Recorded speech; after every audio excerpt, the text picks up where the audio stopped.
And there we go. Yes, this should be working. Hey guys, how you all doing? I haven't had a lot of time to stream as of late as we are preparing to move. But tonight things are pretty chill and I figured we might as well get into the Hildibrand quest line, as we're gonna have another stream that we have to sort out in like a week's time when the event comes out. So we might as well try to get ahead of everything that's going on. So what we're gonna do today is we're gonna do the Hildibrand quest line, which means we have to go talk to Delian here. Hey Mr. Crow, how are you? I am good. I am having like a really good start of the year. We are going this weekend actually to pick up the keys to our new house, which is just something that sounds so insane. Like owning a home is something I did not expect to ever do. We're being very lucky. We're having like families helping us with the down payment, so we are able to actually buy a house, and it just blows my mind. There's only one thing I'm a little bit worried about. I don't know what the internet situation is in the house, because the guy who owned it is like 80 something. So I'm guessing maybe he wasn't. Yeah, maybe he's not super keen on the having up-to-date internet, but we will see. I'm really glad he caught the stream. I didn't really give any warning. I gave like a 10-minute warning on the Discord, as I've been having a little bit of trouble of like planning streams ahead, so it's more just when I have a chance. Also, pardon for any coughing and stuff. Temperature in Iceland right now is all over the place. Well, this week has just been terrible weather overall. But that's fine. I mean, it's not bad or anything, it's cold and windy. But that's fine.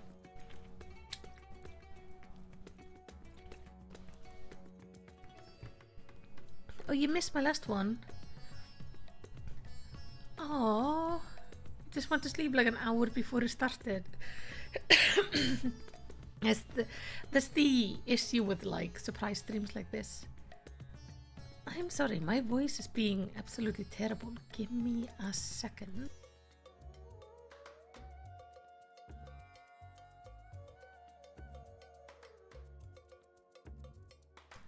There we go, hopefully that's better. Hello, Brontome. I don't know how to pronounce that, but we're gonna go with that. Maybe I'll just end up calling you Bron. Either way, we are jumping into the Hildibrand quest line. The only part of it I haven't done yet is this final stage. Brontome is right? Oh, perfect. So we're gonna talk to Delian. What is this? I love the pictures they have. It's just such chaos. So Delian is ready to embark on his latest investigation. Ah, Melicity, you're just in time to assist with my latest fact-finding expedition. Our recent foray into Charlane's revealed that Poopu's friend was in the company of a Hannish alchemist, yes? As such, I was inspired to do some preliminary legwork here in Davnir. I constantly use my sources for local sighting of alien phenomenon, but alas, they had none to share. You saw one of my videos the other day? I mentioned I was Icelandic and you're... Aw, and it made your Norwegian heart happy. That's so sweet. Norway is like our big brother. We originate from Norway. We are the people who went like, no, we don't want to live under a king, and then we just left and found probably the worst place to live in, at least for the time.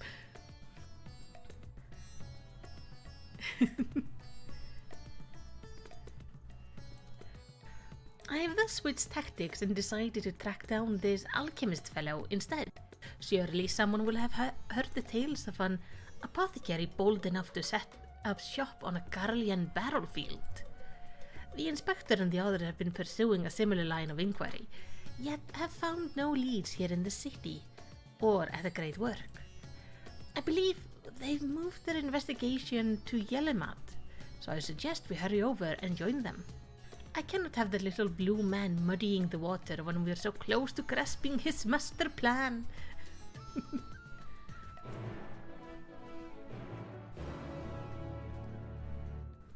Oh, Mr. Crow, you remember when you first saw one of my videos?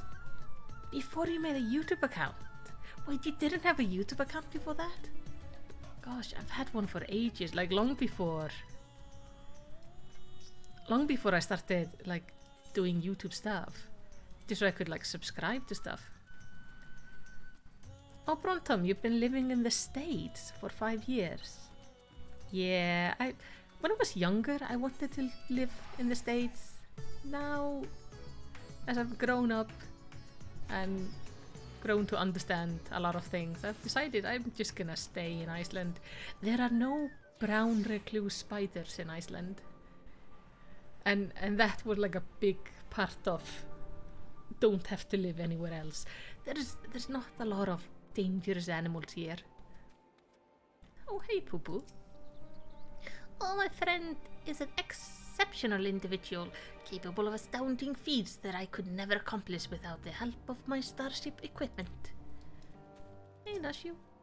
What else can you tell us about your long-lost comrade, Master Poo Poo? I love that we have Hildibrand and Brandihild.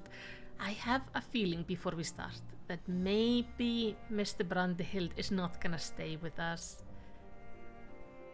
I would be surprised if he gets to stick around until the next expansion. But they have confirmed we are getting more Hildibrand in the next one, so that's good. This port town would be an excellent place to analyze global trading trends. Uh-huh. The only issue with this is I am not that great at voice acting. And I have to voice act everybody in this questline. I see the two of you are eager as ever to observe my inspectoral genius at work. Ah, the long-term fans are often the most ardent. As a matter of fact, we were just about to continue our investigation into the alchemist we now know to have been traveling with Master Poo Poo's comrade.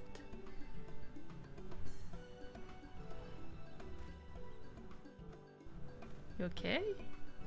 I mean, that is to say, I am merely following in the inspector's wake. You need not be so modest, my dear Inspector Brandihild.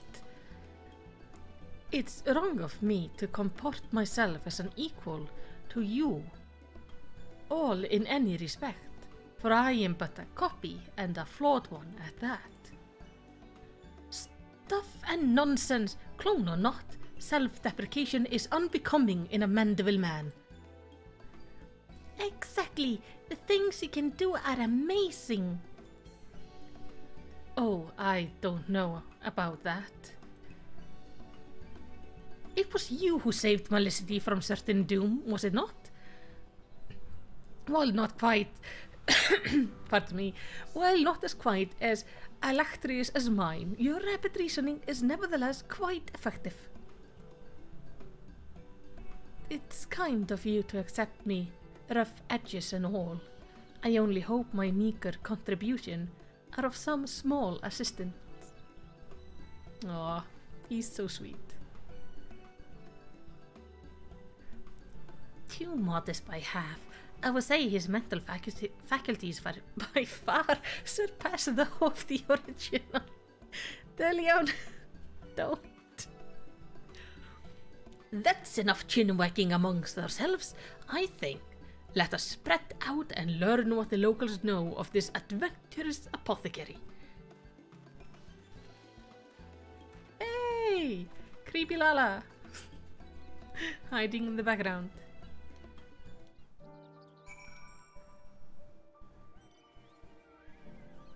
I have an inkling that maybe there is a hunt train going on.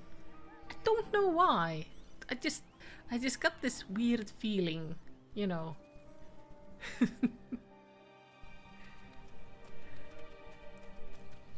I've always liked how the Nordic countries actually work really well together. As in, we support one another really well. It is pretty nice. Yes, I know the one of whom you speak. A fellow fisherman told me of a friend of his, an apothecary, who set off for war-torn Garlemald to sell his medicine. A reckless fool, if you ask me. I've no interest in the affairs of such men. But you do, I take it? If so, I suggest you head to... These names, man. They're too cute in it. Usakaic, okay. And hear the tale for yourself. Look for a red-haired lad there gathering shellfish. Alright. We've basically gotten an answer, but we're gonna have to ask the other two people as well. The game probably expected me to take this one last. Or maybe they will all tell me like a slightly different story. And we'll end up having to go to different places. Do I know any apothecaries? In Ratsatan? Of course, more than I can count. I've not heard tell of any peddling such goods in the heart of the Empire, though. Seems like a terrible idea to me. What with the civil war raging and the world almost ending. The situation improved in recent days, but even so... The Radiant Host still has to provide security for cargo shipments. A lone merchant trading there alone? Impossible. Oh, hey Delian, any words? Inspector Hildibrand is possessed of a brilliant mind. If he were willing to work for the Thavnarian truth, I would employ him in a heartbeat. Oh, Inspector Brandihild, not Hildibrand. You don't really care for Hildibrand, do you? You just want the copy. I know of many merchants who travel abroad to ply their wares, but none who have business in Garlemald. You have to be mad or desperate indeed to consider setting up shop in that troubled land. I mean, word is, we've signed some kind of a trade agreement with the Garleans, but it's still not the kind of place where one simply wanders in and opens a street stall. That is true. Not because of the locals, but because you would freeze to death. I can't wait to get this really stupid looking mount. It is hilarious. Have you guys had any luck? How fare your inquiries? Inspector Brandild, a blocky man of quality.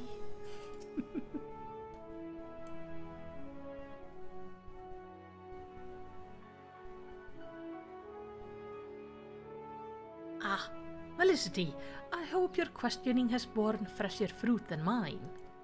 Yes, actually, we have to find like a red-headed kid somewhere.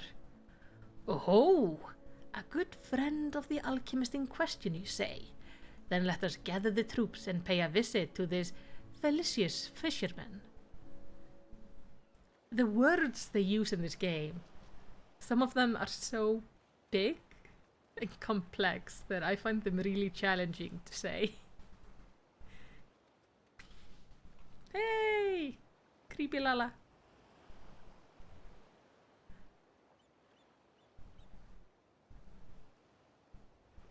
The story of my apothecary friend? Oh, you must mean Barasov. Well, I was near enough to calling it day anyway, so here's what I can tell you. Barasov comes from a very poor family and growing up never had much in the way of money or possessions. I suppose those experiences are what led to his lifelong obsession with gaining wealth. After trying his hand at a succession of trades, he decided alchemy would earn him the most skill. I mean, that's as good reason as any. But his stock never sold as well as he hoped. So when he heard about the infernal strife in Garlemald, he saw it as a golden opportunity. Surely the middle of a war was the best place to sell medicine. More like the best place for a near-death experience. He soon gave up on his Garlemald venture, but while one would have expected him to return lamenting his ill fortune, Barasov was practically euphoric when I saw him again. A God's given blessing he had found in the snowfield had given him much cause to celebrate. He said he learned how to create gold. I must admit, I laughed at first, but then he showed me a gleaming mountain of the stuff, enough to proclaim himself a merchant prince.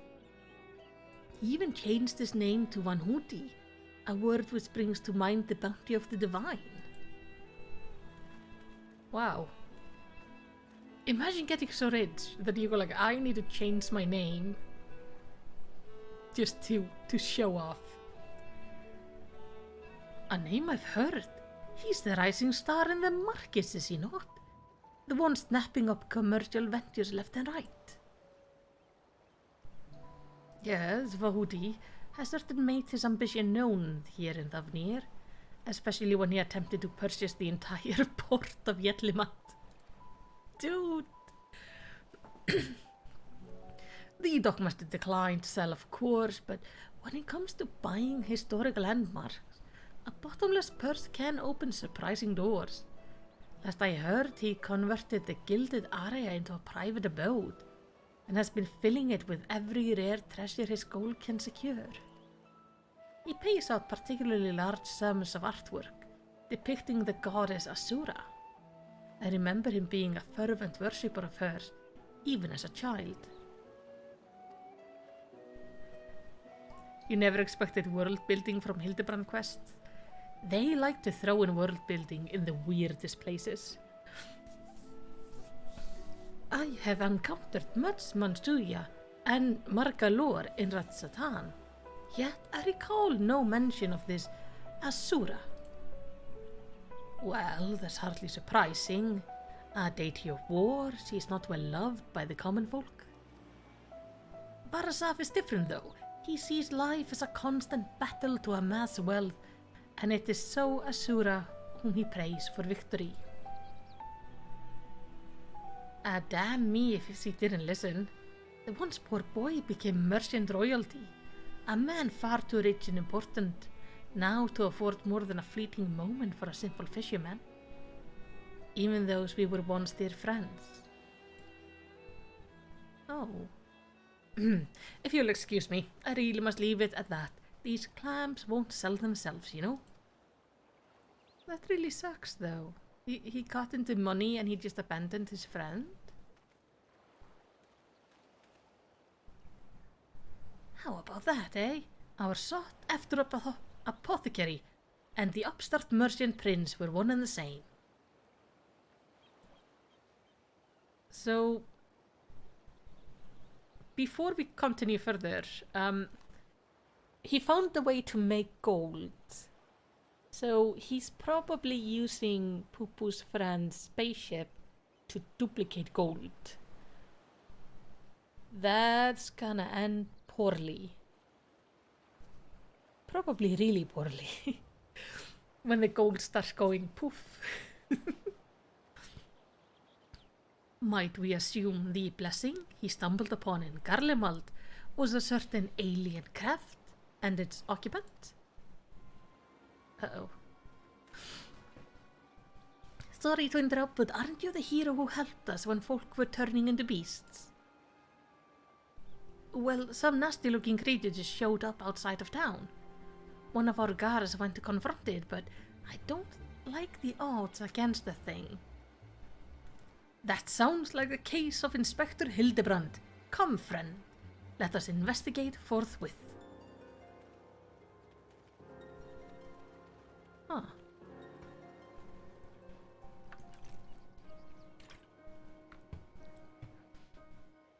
It would be very weird if things are changing again. So is it maybe weird copies? Oh, is that? It's this guy. How do you keep on getting out of jail?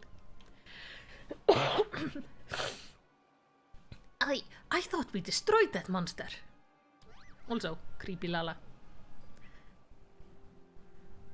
Or did we last time just kick him off into the sun? I have the situation under control, citizens. This individual bears a strong resemblance to a known fugitive, so I brought it prudent to investigate. Regrettably, he has proven less than forthcoming with answers. How many times must we teach you the same lesson, shiny skullman? Lesson? What are you on about?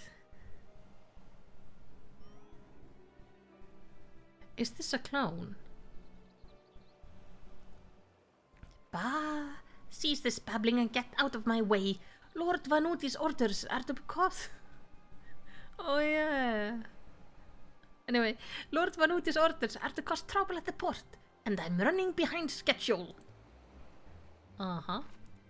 Vanuti? The merchant who tried to buy Yedlimount? So he put you up to this? Curses! How did you manage to How did you manage to deduce our dastardly plan? You know, after I told you the plan. The little dangling legs and arms are oddly creepy. They really are. It's a design choice.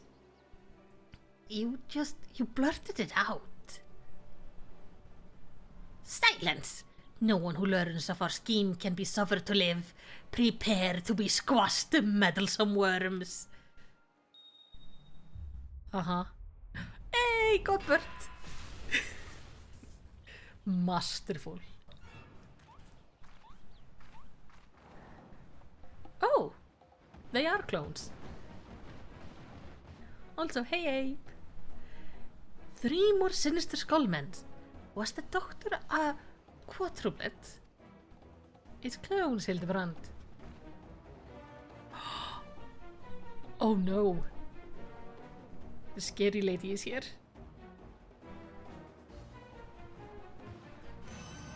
I feel my life is in danger just by her mere presence.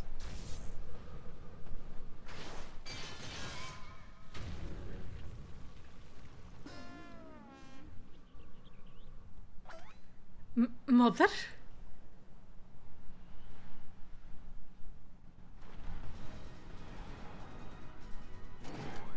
Vexatious vermin! This will soften you up. He's so tiny in his hand. Oh, he's bowling.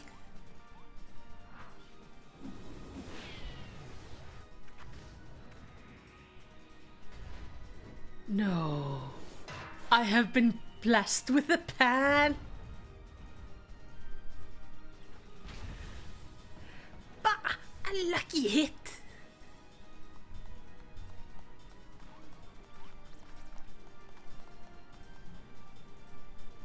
The poor Radiant host has no idea what's going on.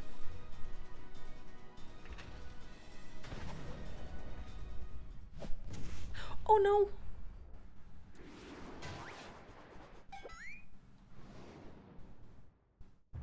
Hildy to the rescue! Oh, oh. Yeah, I would run away. Well, he is used to blowing up frequently, so it's fine.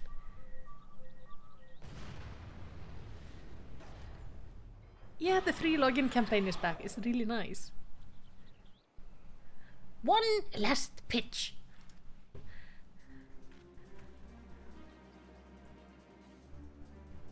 The pan is bigger than me by like a lot.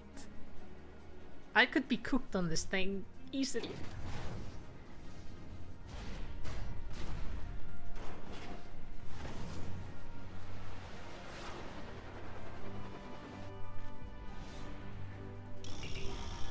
Unlimited heavy hitter special!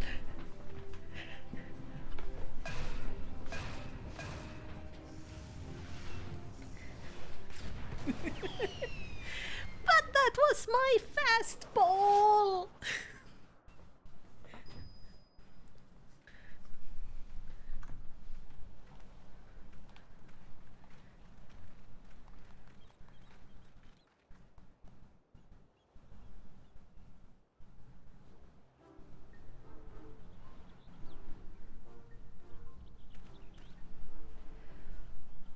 I've come to expect father certain appearances, but what brings you here, mother?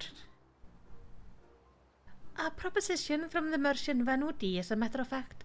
I'm accompanying your dad as a manager of Mandeville and Mandeville, and we were just on our way to the bloke's mansion. I've already refused Mr. Vanuti once before, when he tried to buy out our commercial empire. This time, however, the deal concerns of loading a quantity of gold at a wholesale price. It's quite an attractive offer considering fine jewellery is our stock in trade. And we thought to at least listen to his proposal. Dude, you don't want it. As soon as you start working with it, it's gonna poof out of existence. But if he would purposely command his lackeys to disturb the peace of a public port, We can't do business with a thug like that. Absolutely not. Where did all those lackeys come from in the first place? Is there a hulking weaponized brood manufactory around here somewhere?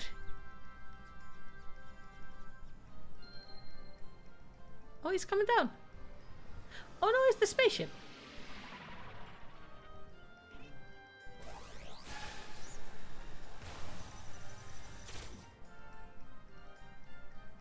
As I suspected, my ship's vaporization beam is configured to expunge only replication matter. So you can copy an organic material as well. How interesting. Once the matter duplication facility has analyzed an object's molecular structure, it can generate any numbers of copies. I don't feel comfy with a thing behind Brandihild. Oh, Katla and Happy are very good. Katla is a little bit angry these days because we're packing stuff into boxes. And she hates moving, so she's been kind of glaring at me every time I start, and then she marks all of the boxes by rubbing against them. Yet, it cannot create matter from nothing. A requisite supply of ether must be on hand to facilitate the process. Car, you sure do know a lot about a lot, Inspector Brandihild, even alien starships. Aw, 'tis no great achievement. As I've mentioned, the gaps in my knowledge were patched with data from the starship's own archives, which included the vessel's full schematic and function. Assuming I understand this correctly, is it possible Vanuti is using the repaired alien craft to replicate piles and piles of gold? We share the same suspicion, Master Delion. To my knowledge, no other method exists that can reliably produce precious metals. Of course, it's the obvious conclusion, which is why you're the last one to figure it out. That being the case, one might further assume that Vanuti is either threatening or deceiving Master Poopu's comrade in order to gain access to the vessel's superior technology. Our course of action is clear. We march right up to the Skull Spawner's front door and demand the release of his extraterrestrial hostage. Sounds like a plan, I guess? Oh, your mom wants another cat, but she's allergic. Oh, I feel so lucky that I'm not allergic to animals. Alright, we have like a bunch of people to talk to. The inspector's mother is as monstrously strong as the Mandeville man. Except that doesn't make any sense, right? It doesn't, if you think about it. It makes sense that like he is super strong because they literally come from like gods and shit. So he is super strong, which leads him to be super strong because they're related by blood. How is she stronger than both of them? What is she? All this talk of threats and deceit has me worried. I am given to understand that while identical in appearance, the craft belonging to Master Poopu's comrade is equipped with more advanced technology. Huh. That was a smashing hit, Melicity. We must confront this malicious merchant at once. If your heart's set on confrontation, then you may as well come with us. Vanuti's invitation included a private airship flight to his new estate. Oh no, he had the quest. Well, that was my mistake. We still need to formally reject his deal anyway, and his pilot will be waiting. Yeah. Let us take this Vanuti to task and bring an end to this case once and for all. Okay, they still have the same. Good to see you, Melicity, and good to see you're still keeping company with our darling boy. That blocky lad's a new friend of yours. Smooth of the edges, and he would be a spitting image of Hildy. Yes. I see also the brains don't run in the family. That's great. Godbert is ready to lead you to Vanuti's waiting pilot. Shall we be on our way? We are to meet Vanuti's pilot atop the rise, just south of Kajaya's footsteps. I think, doesn't this lead us to the trial? The Asura trial. And I'm guessing the reward from the box is gonna be the new mount. By the way, I love this mount. Especially on Alala, because he is pretty much the same like length as me. If anything, he's slightly taller. But I'm definitely bulkier. But it's very cute. Oh, Mr. Crow, you got bit by a cat on Sunday. But now the cat is your friend. That's adorable. Oh, I went past it. Cats can take a while to warm up to people. But when they do, they are extremely loyal. Katla is very loyal to me. It's very sweet.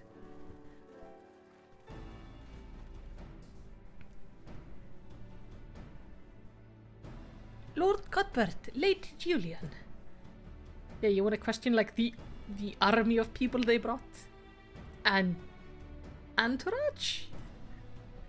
Pray excuse our presumptuousness. My son and his companions insisted they come along, desperate as they were to meet with the illustrious Master Vanuti.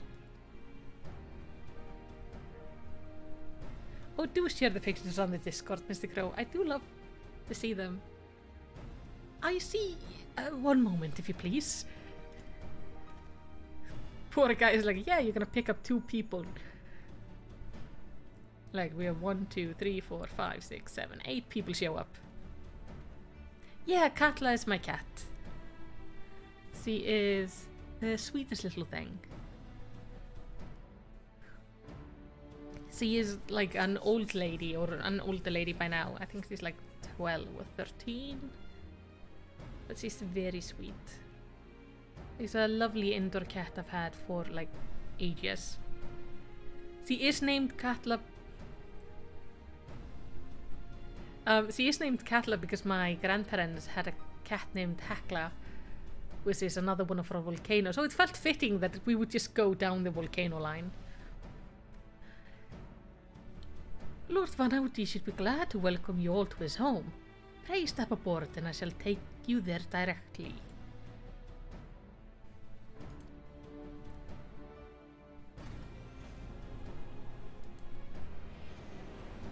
Just right now, as we are packing and stuff, I don't have the camera set up for her. But she is a cutie. Aren't those the thing they were using on the towers? To have them summon in primals? Welcome, the honored guest, to my humble abode. I trust the view is to your liking. Since you travelled all the way from distant Ul'dah, a pleasant backdrop to our talk was the least I could provide.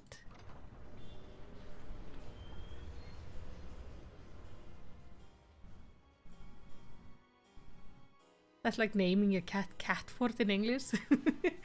Well, Katla is one of our, like, volcanoes, but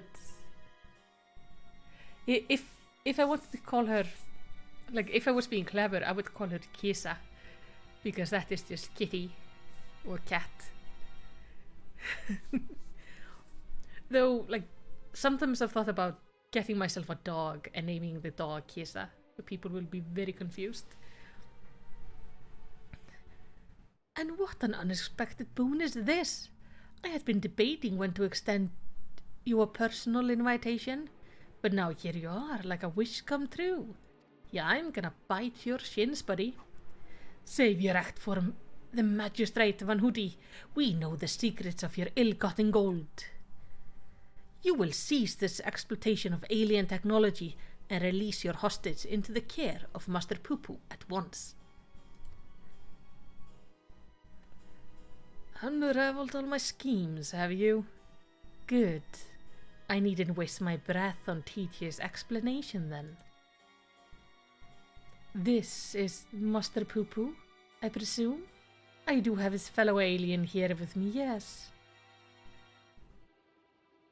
As for exploitation their technology, I've really admitted duplicating a, quite frankly, obscene amount of gold, but that was merely the beginning. Dude's monologuing.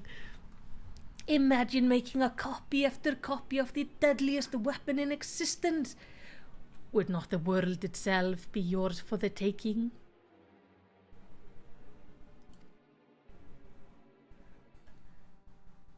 Have we named the volcano near Reykjavik? But yeah, we have like the entire peninsula Reykjavik is currently on. It's just constantly... We're just gonna be having a lot of volcanic activity for the next 200 years or so. Let's go straight to the point.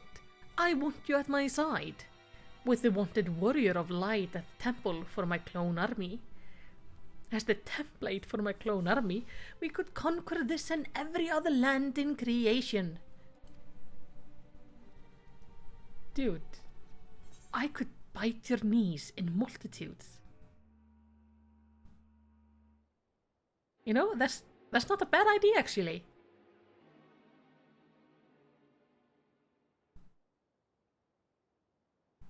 Don't look at me like that.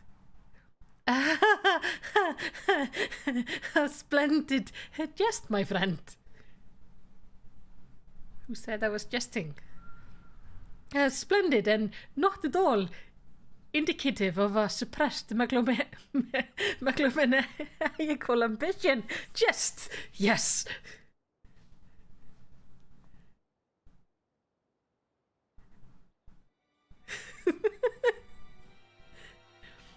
Of course it was. Our redoubtable Melicity would never dream of accepting such a contemptible proposal. Ah, pity. Yet I anticipated he would prove an impediment to my ascension. Yes, it seems the time has come to test Luge's ritual of manifestation. I mean, there was no lie in it at all. I would make a great ruler. Hildi has seen my streams.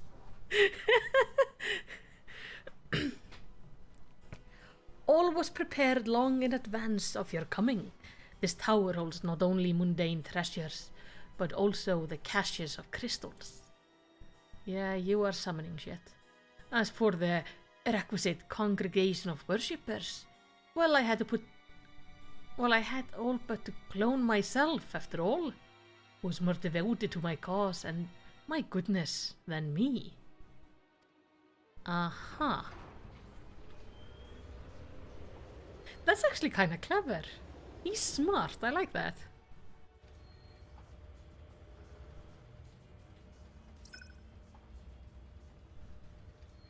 Divine Asura, take up thy blades and wage war upon mine earthly rival.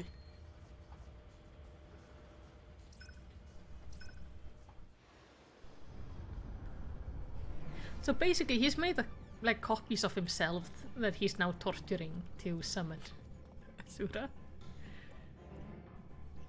That's genius.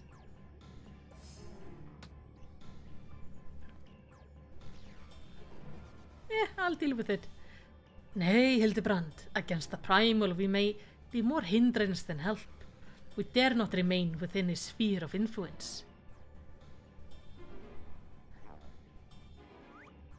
Yeah. Best of luck, my friend. I must make a gentlemanly withdrawal. Yeah, take the others with you. I will be fine.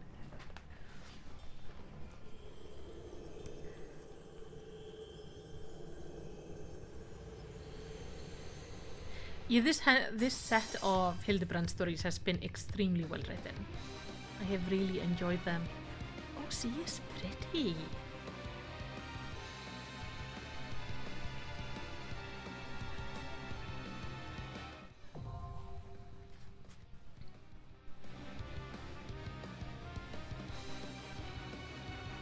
Okay, let's sign up.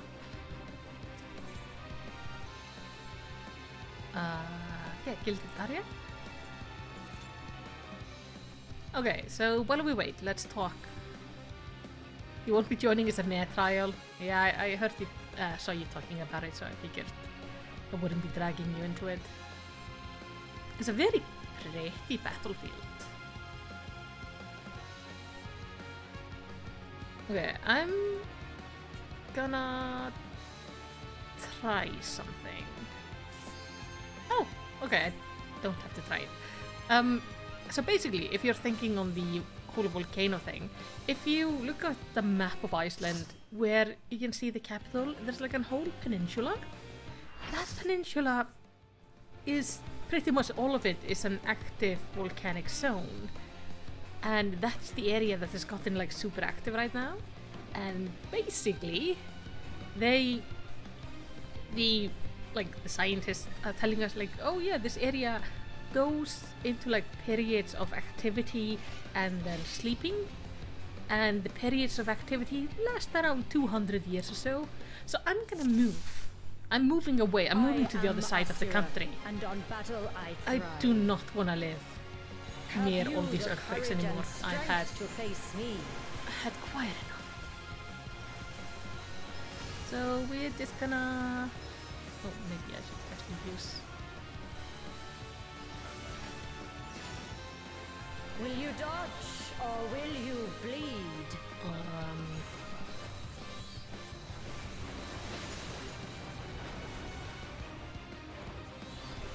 Okay. This seems fine. The frail shall fall. The frail shall fall.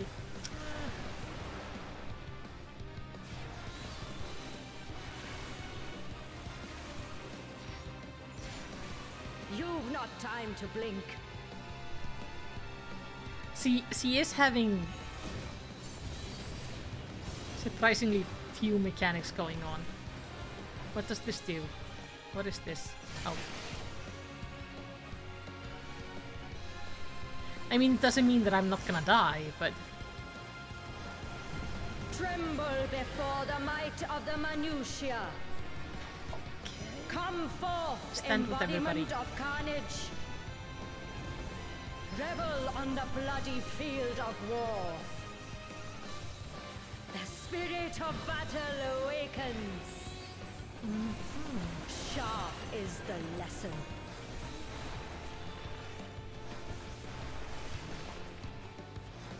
The weak shall perish.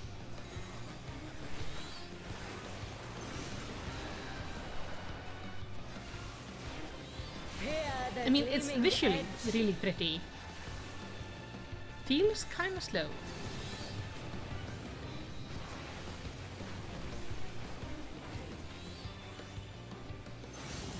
I mean, I'm still gonna die, probably.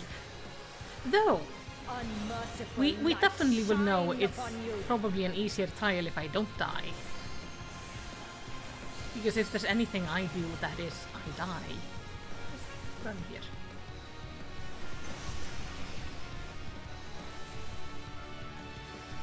So it's the Asura in the background that's doing most of the mechanics. Behold the six-fold blade.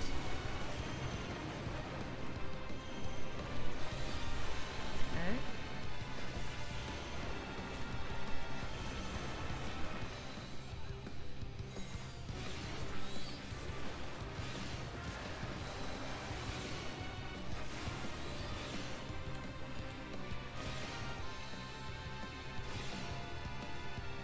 Oh my god, guys, this was not that complex of a pattern to do. No! Fury be my strength.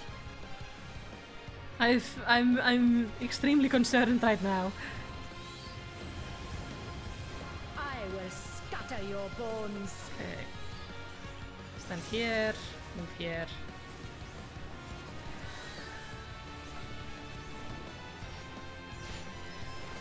Show me your steel.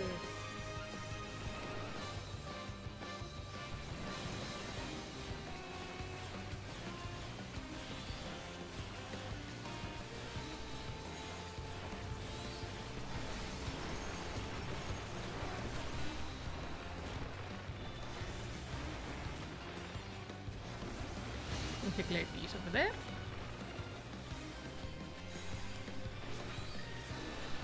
I'm gonna store my swift cast just in case. Spirit of battle awakens. Hear the gleaming edge. Because I just saw like a good chunk of the group die to walk in a circle mechanic.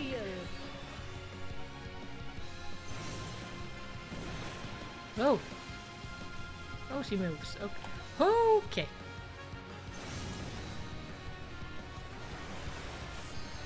Sharp is the lesson.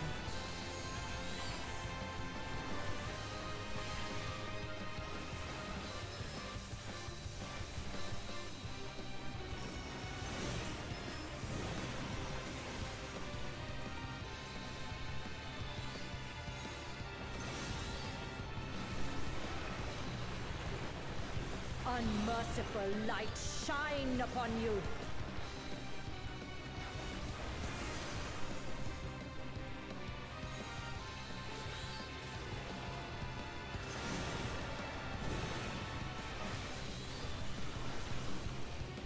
Oh boy.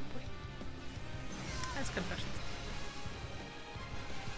But I'm still alive, so it's fine.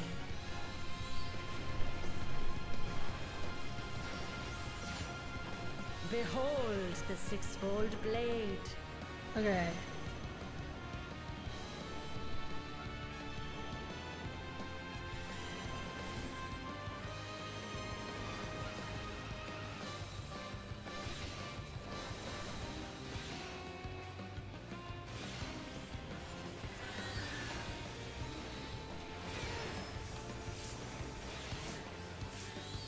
Now I die to it. Yeah. I need to tidy up my damage. The face of battle is ever-changing. Joyful is your downfall. I'm actually really excited to get to try the Pictomancer. See what it plays like. I will scatter your bones. It looks really, like visually, it looks really fun.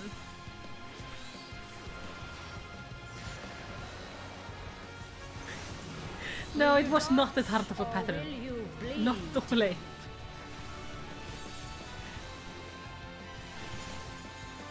But we all know I just die in trials. It's not really a first time in a trial for me if I don't die.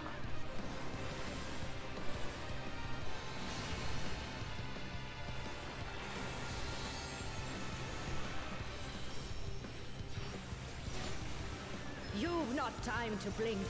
Talk shit, get hit.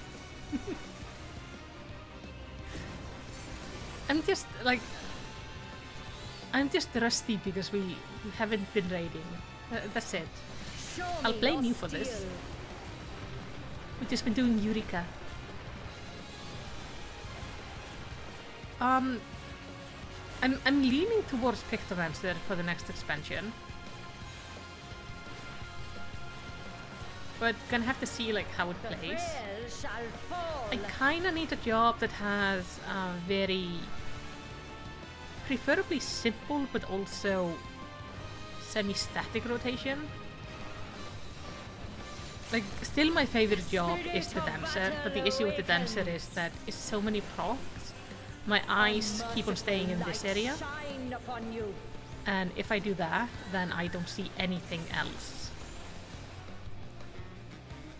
I do like coloring. I actually can draw quite nicely.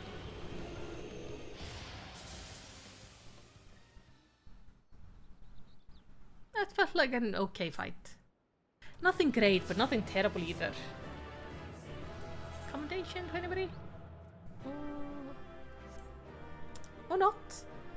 Just all leave before I give you the commendation. Fine.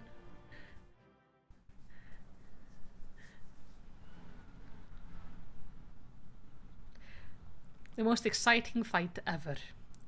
Good show, Melicity. It was seen you thoroughly trounced that pesky primal. And even as we speak, Mother and Father should be informing the radiant host of the despicable Vanodi's wrongdoing.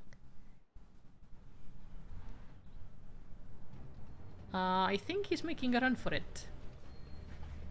The divine Asura defeated? Turn the wheel. We flee for now. Yay! Oh, please tell me the airship is a copy.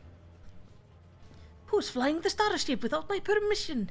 The treasure is mine and mine alone. You called your vessel Master Poo-Poo? No, I did not. It's my friendship.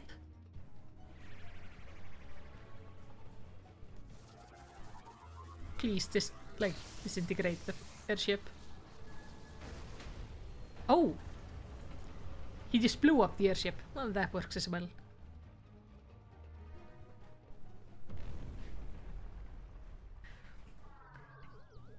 Yeah, I find the summoner right now to be pretty nice.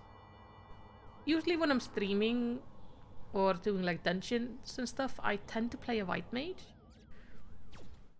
Of all my jobs, I find the white mage most fun. But if I'm a little bit unsure about the content or I know I'm not going to be able to focus properly, I prefer to go in as a DPS just so I'm not like killing everyone.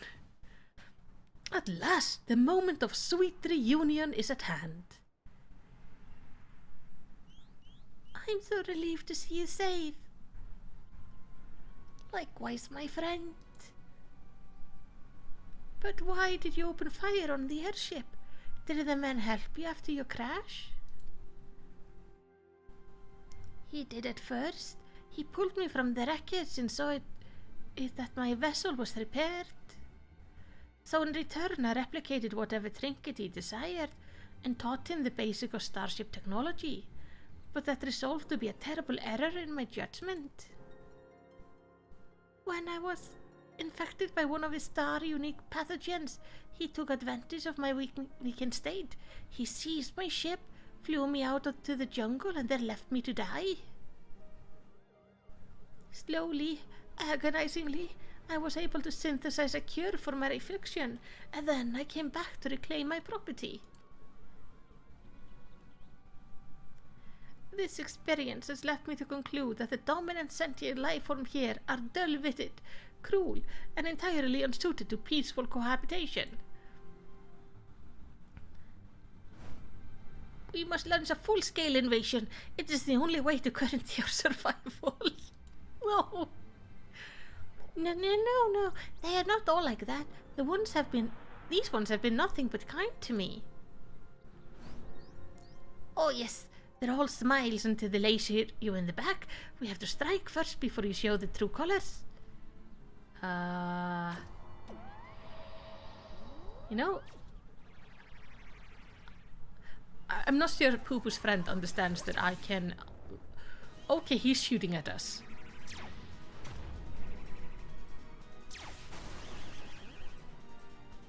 Oh, this is a mess. Oh no.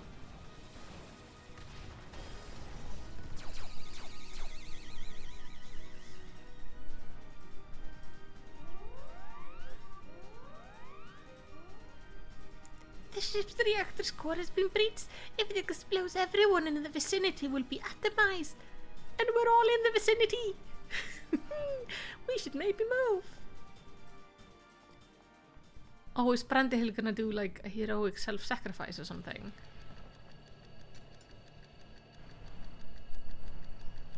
I do like his calculations.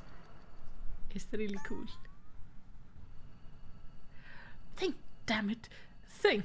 If I'm to stop the explosion, I need to traverse the considerable distance to the starship, but I can conceive of no logical solution.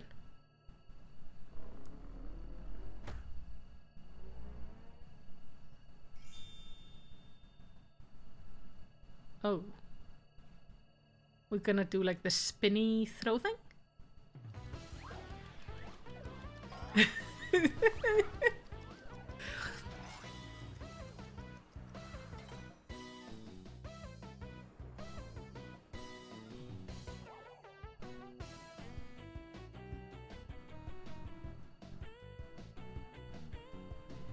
Inspector Brandhild, you must employ my father's mighty moves to propel me to the vessel. I too have calculated that Lord Godber's signature technique are our only means of achieving sufficient propulsion. Yet there is a flaw in your proposal. I lack the strength to properly perform the throw, and I have no time to teach you the starship controls. Inspector Hildibrand, it is you who must fling me.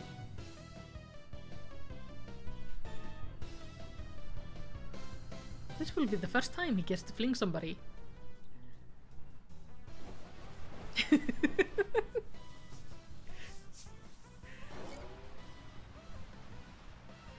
Skywards as only a Mandeville can. I am so glad. That's the wrong direction.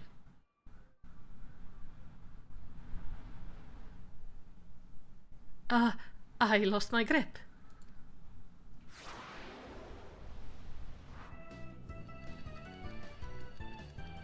Gonna do calculations in the air, okay? Given my trajectory and velocity, the correct shift in posture should generate enough lift and precession motion to... Yes, I can still make it. Are you gonna go around the planet or something? No, you've made yourself into a boomerang. Glorious.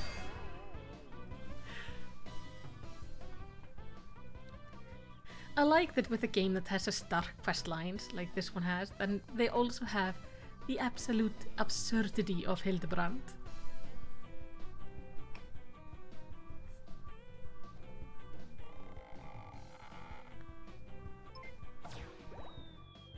Aww, these balloons. Yeah, I think Brandhild is gonna be leaving us.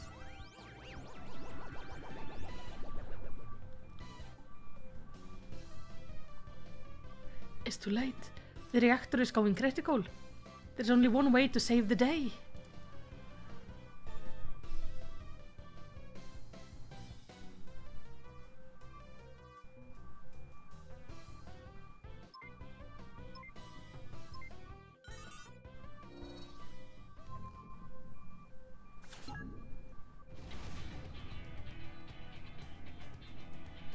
Aww.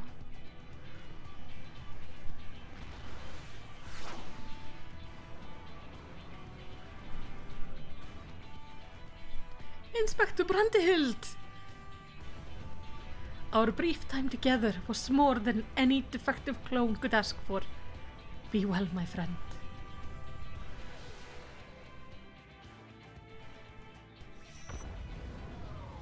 Oh. Okay, that explosion was a little bit bigger than I expected. Is this case closed for Inspector Brandehild? Yeah, I think so.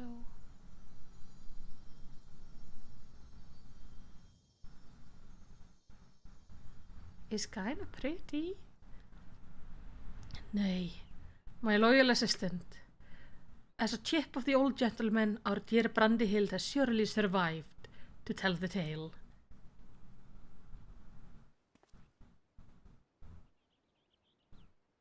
We shall see him again, mark my word. I do hope so. It would be really fun finding him in the new expansion. Maybe he landed in the new world.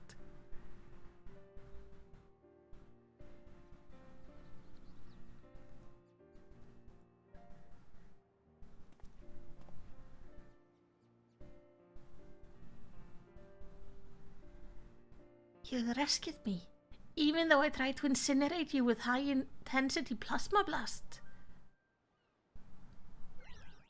Even at the cost of one of your own. If only I could make amends and earn your forgiveness, but alas. There is naught to forgive. With his blocky constitution, Inspector Brandehild will be just fine, I assure you.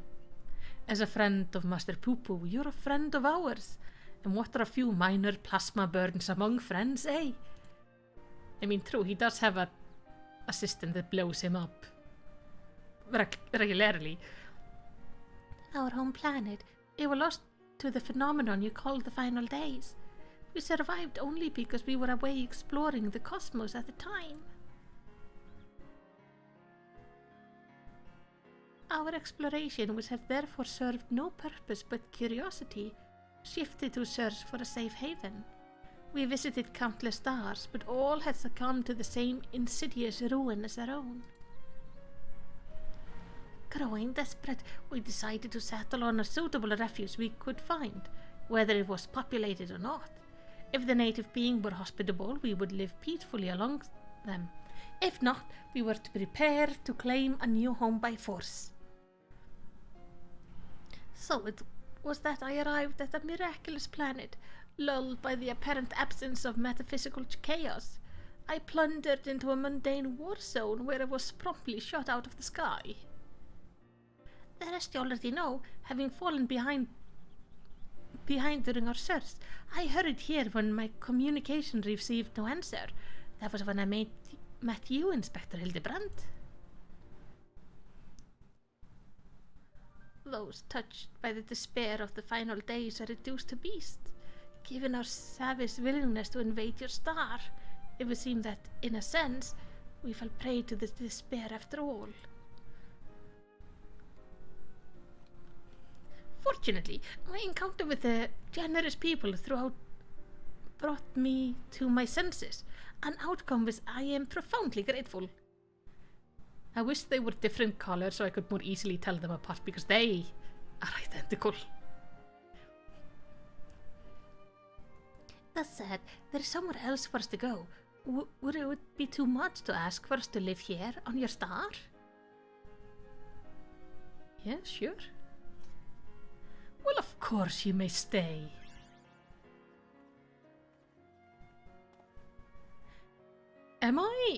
Is it just me? His hair?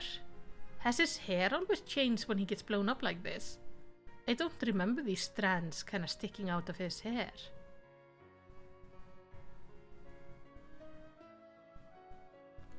And I suspect you'll be wishing to repair your damaged vessel.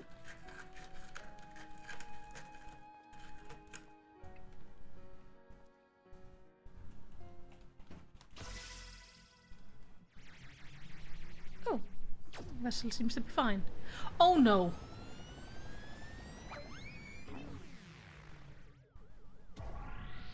Mummy! Oh, Inspector, not again! Wait for me! Oh, never a dull moment around our Hildibrand. At least we needn't worry if the ship crashes. Not with an impervious Mendevillian on board.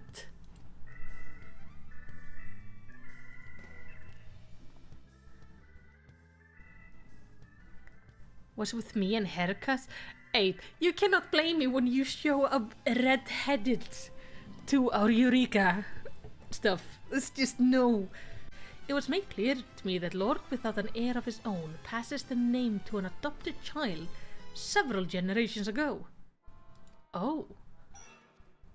So they aren't aliens. Are you saying that you and your son are not direct descendants of Hildibrand, the alien progenitor of the Mendeville line? Then how do you explain your unnatural sturdiness?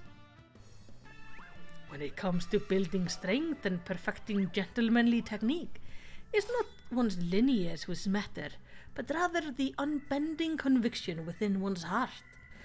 Though Hildibrand's bloodline be broken, House Mendeville shall live on through us. If the beglotted boy can't swallow that explanation, I've also heard talk of some unseen power driven by feeling and emotion. Could be that you and Hildy tapped into the cosmic essence? What about you? Oh, if that's the case, then you must be positively swimming in it, my dear. Yep. She is about to murder us. Every thing appears to be under control here, so let us return to the city, shall we?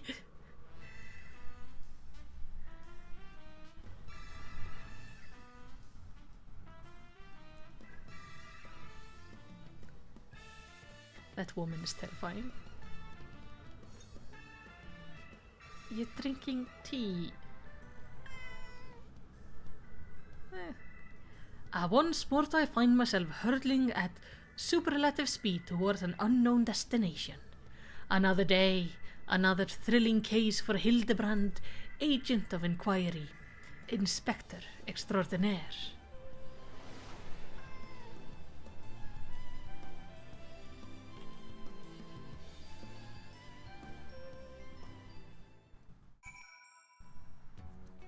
Yeah, he's gone too. What? Cross? Okay. Oh, say okay. Hi. Sorry, I have a cat situation going on. Let me just fix her. Kalla. Hjálp, nei, hættu, á. Hvað er að gera?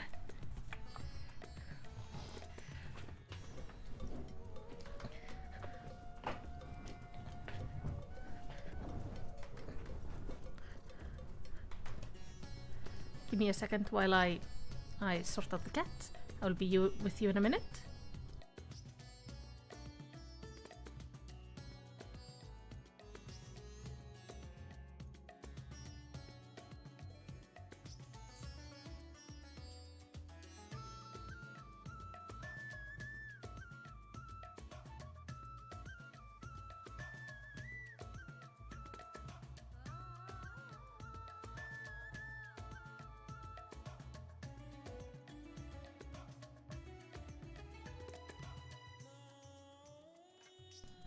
Okay. I think this is as good as it's gonna get.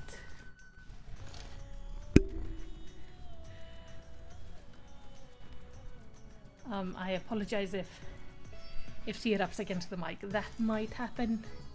We will just try to ignore it. Kalla, nei. Hættu. But right now I have a purry cat in my arms. She's very sweet.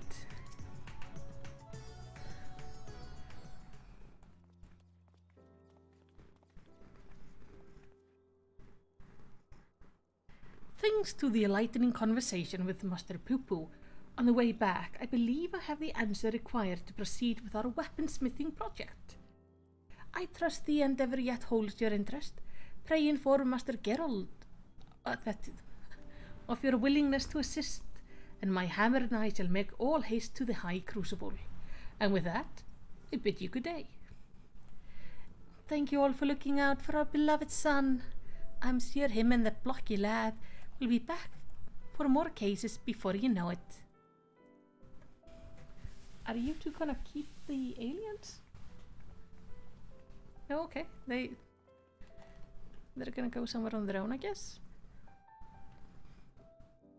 You're gonna above and beyond for us.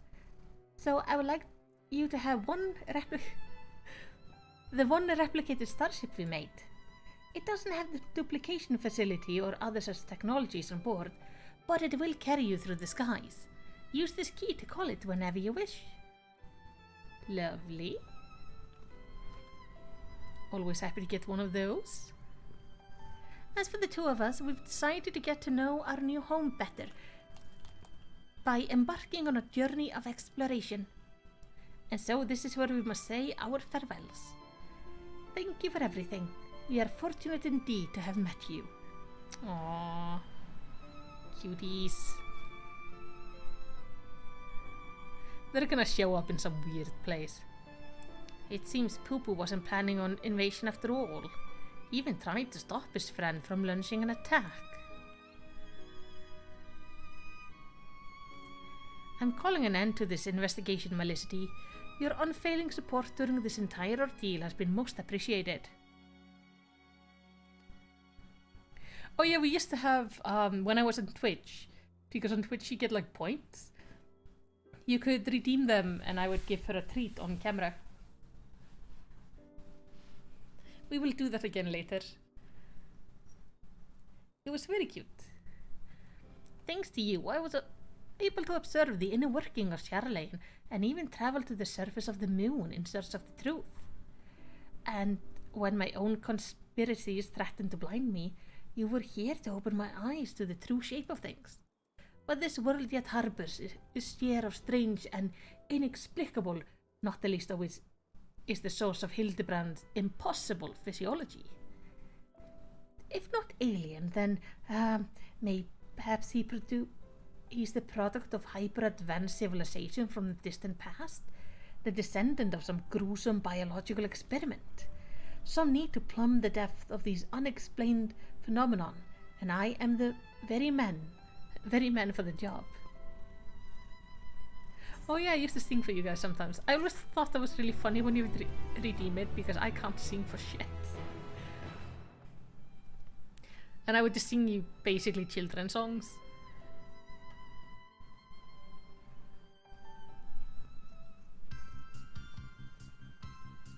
There ends Hildibrand. I have yet to... We're obviously gonna check out like the weapon.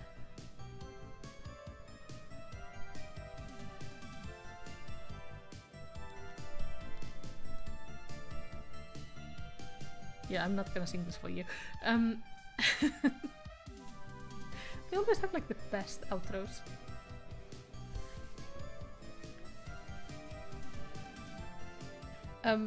My brain just forgot completely what I was saying because I got distracted by all the things on the screen. Oh, I'm doing the funny run.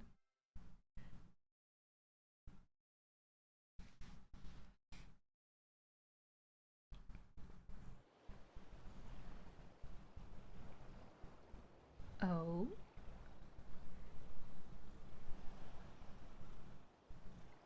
Oh hey, isn't that the the creepy Lala? Yeah, it is.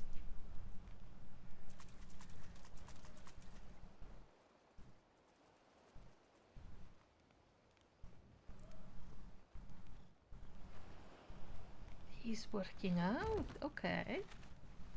Is he maybe gonna end up as our next villain or something?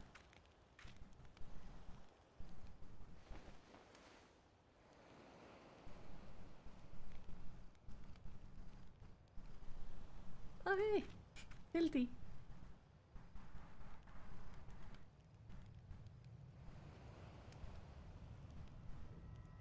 Oh no, that's coming towards him.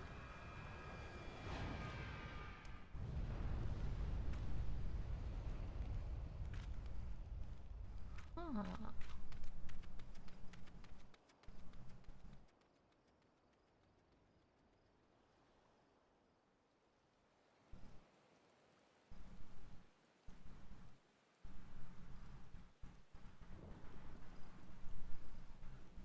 This is weird. Maybe Brandehild?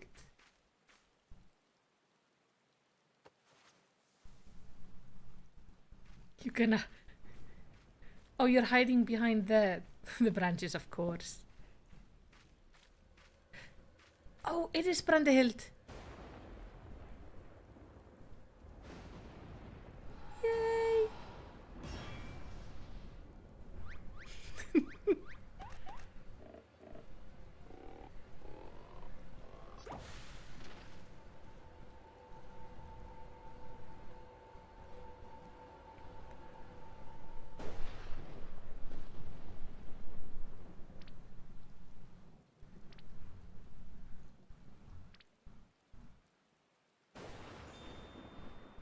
Okay, at least he's alive. This is this is good. Your Icelandic is quite rusty, but you may recognize a song. Yeah, I'm gonna check out the relic thing. I don't have enough currency for it, but I can open up the quest.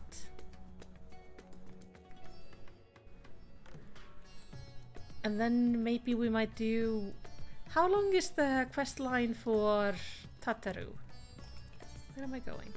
I'm going the right way. Because I haven't done her yet, but I could also just do her on my own. About 30 minutes? Okay, we could do that. I am really curious to see what the necklace we've been making is gonna look like. Because I've been trying to imagine it, and every possible version I can think of looks horrifying.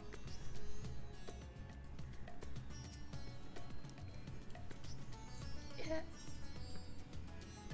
Take it as summon, please. Okay, then we'll do this and then jump to speak to Tataru. I hear a Godber's finally figured out how to perfect his alien weaponry. What a bleeding time, eh? We shall inform his lordship that you are eager to begin.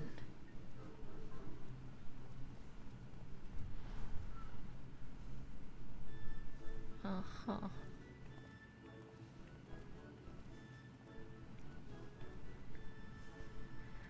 At long last, Melicity, the end of our arduous yet most rewarding weaponsmithing journey is finally in sight.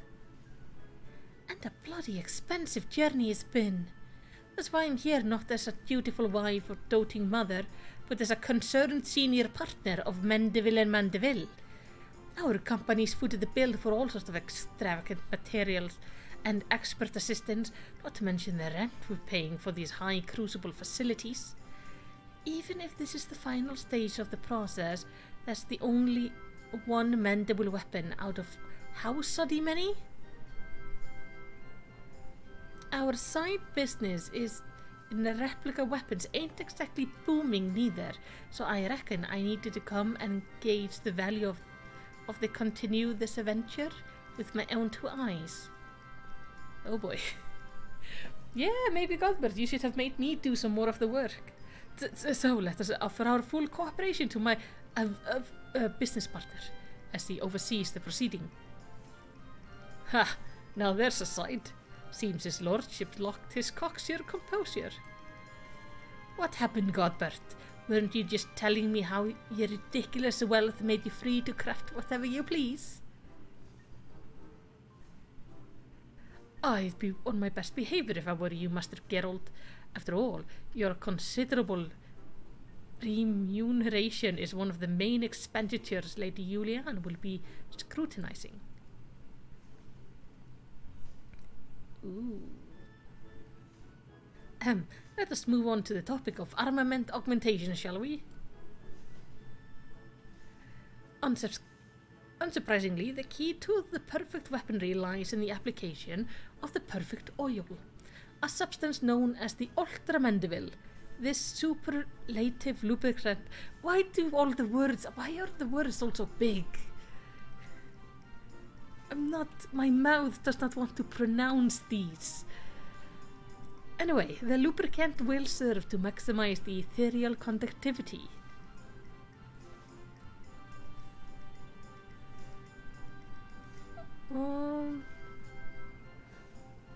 Oh, pronto. Have a good day at work. Again with the creepy oils. And as one might have predicted, the ultramendeville main's ingredients is derived from yet another incredibly rare meteoric material, cosmic crystallite is called.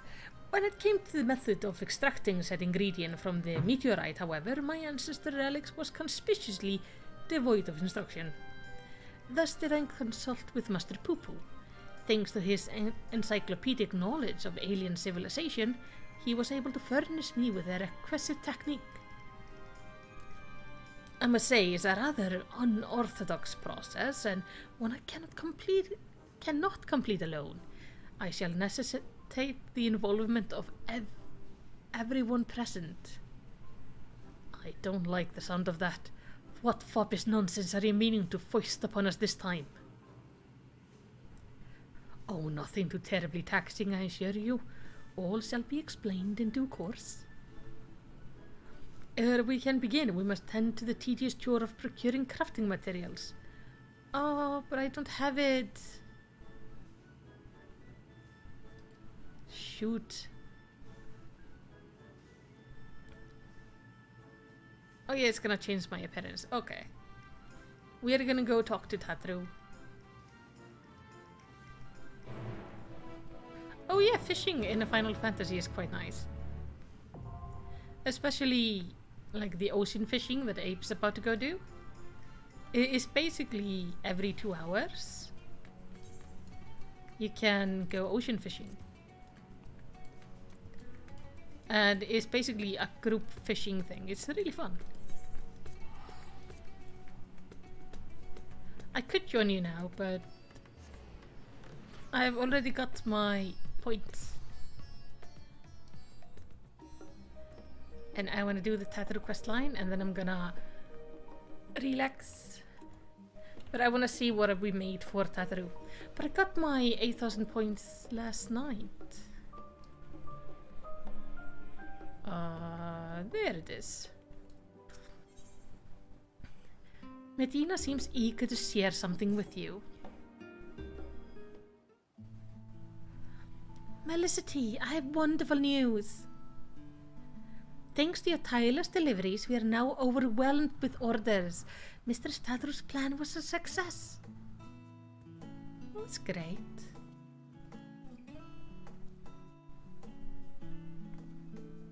It's another shipment, and I don't think I've ever packed so many parcels in my life.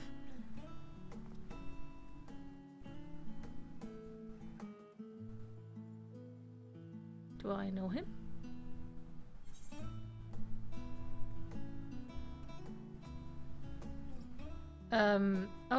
Hello there. You? Person? What an incredible memory you must have to remember one such as I. But I don't think we were ever properly introduced. My name is Hastad. I was among those who travelled here for Palakistan by the way of Garlemald during the final days.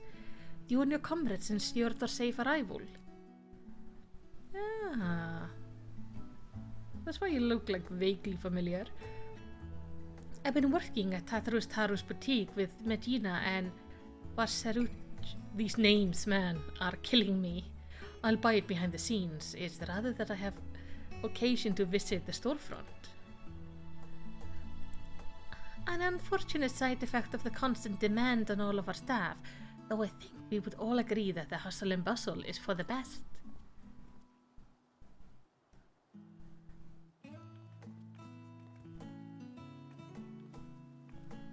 But don't you wonder what we'll do once the samples have served their purpose? Our equipment is crafted to last, which is wonderful of course, but also means that our customers are not likely to require replacement for some time. Therefore, if we are to constantly receive new customers, our good fortune will eventually sour, no? Mistress Tatar isn't so foolish as to have not anticipated such things. I'm sure she's already coming up with new and exciting products to offer our existing clients.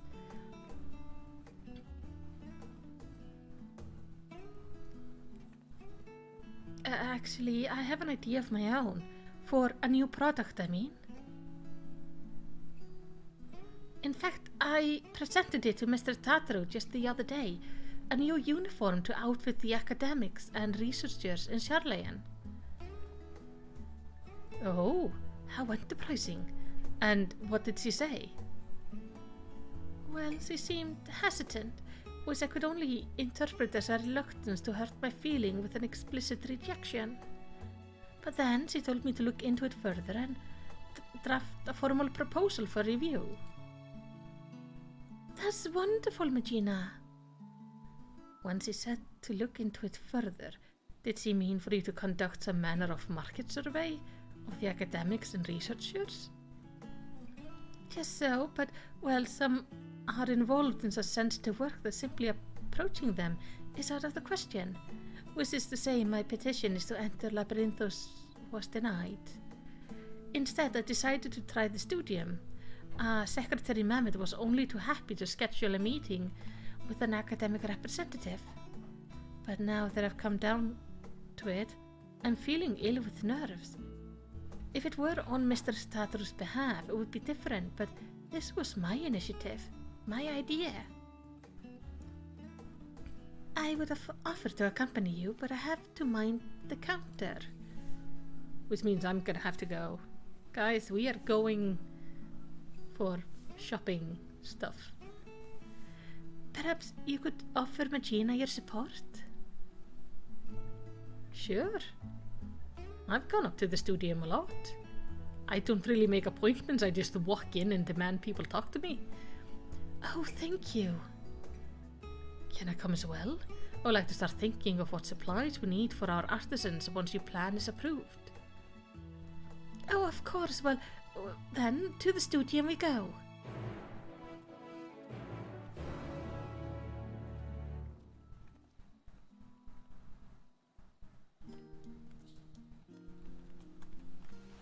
Okay, up to the studium. I think it's gonna be fastest. I'm gonna hide chat because I see FC members coming online. In Destiny 2, you get a fishing pond, but it goes away when the public event starts and respawns after it's out. Weird. So you have a fishing pond that like disappears and reappears. That sounds interesting.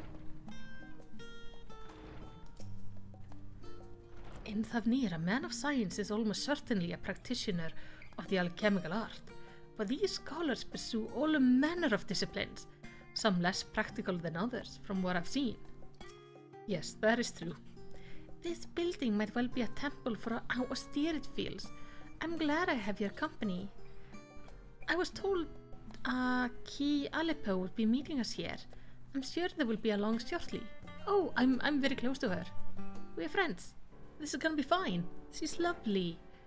And she owes me like shit ton of favors. So this is gonna be good. Hello, representative from Tarus boutique. I presume? Oh, Melicity. What a pleasant surprise, though I suppose your presence should merit no shock at all, given the breadth of your generosity. Yeah. Tataru says I need to do things or the world dies. Pleased to make your acquaintance. My name is Medina, and I'm ever so obliged for you to making this time to speak with us. Kialipo, at your service. There's no need to stand on ceremony. I assure you, most of our academics are far more concerned with the research than pleasantries. Admittedly, to their detriments at times. Anyway, how may I help you this evening? Yeah. I'm curious what this is gonna look like, and I would like to get it as a glamour. Probably. It would be nice. A uniform for our academics and researchers, you say? I myself am ill-equipped to offer an authoritative opinion on the matter, so permit me to arrange some meetings with faculty representatives.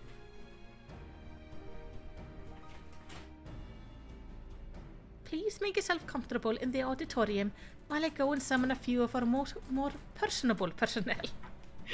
Let me go find the people who can actually speak to you. Not the ones who necessarily have time, just the ones who have, like, any social skills. Oh, hey! She's lovely. I made, like, a golden beetle with her.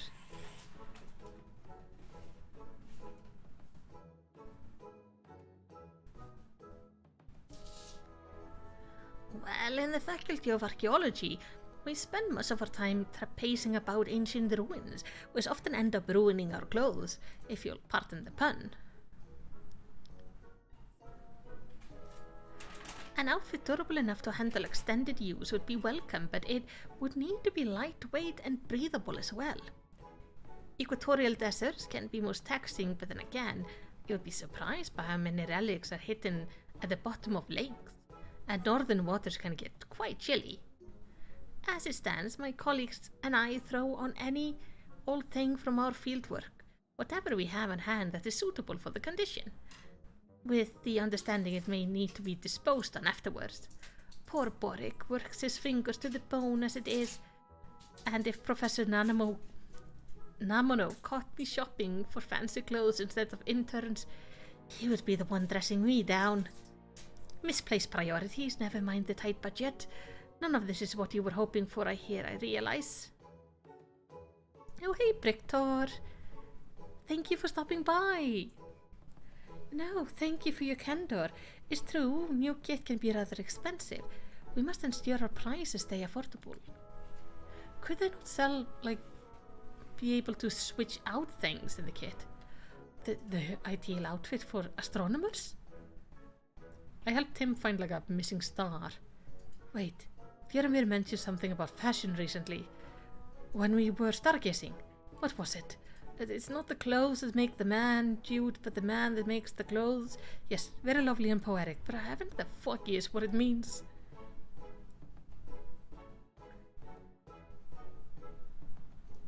Well, I suppose we astronomers often conduct our celestial observation from locales remote and subsequently chilly.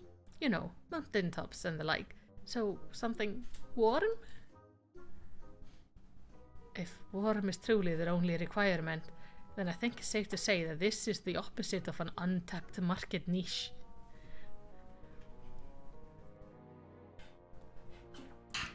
The Faculty of Medicine has strict requirements for dress on account of hygiene regulation. Fabrics that are resistant to stains and possess antibacterial properties are a must, for example. Additionally, we students of nutrition science must vigorously dart about the kitchen, so dressing for comfort is nearly as essential as cleanliness. And if it were fashionable enough to perhaps inspire others to follow in our footsteps, all the better. Indeed, style is an essential ingredient, like the perfect loaf of Mervyn bread. The ideal outfit should not only embody practicality, but leave all who behold it with a feeling of aesthetic satiety. I helped her fix the new Archon loaf, which was good because the first version was just basically toxic. Ah, we require no such thing as clothing in the Faculty of Anthropology, for we make all that we require right here. Rather, Professor Tankin prefers to do so, that he may better understand how necessity begets innovation. I can't say I completely agree with the logic, though I suppose we've grown to appreciate his sense of aesthetics now that the Professor and I are... but that's the little bearing on your project. Yeah, they got married. Or at least dating. That's Fishy Boy. Not long ago, an outfit that ameliorates ether sickness might have been my answer.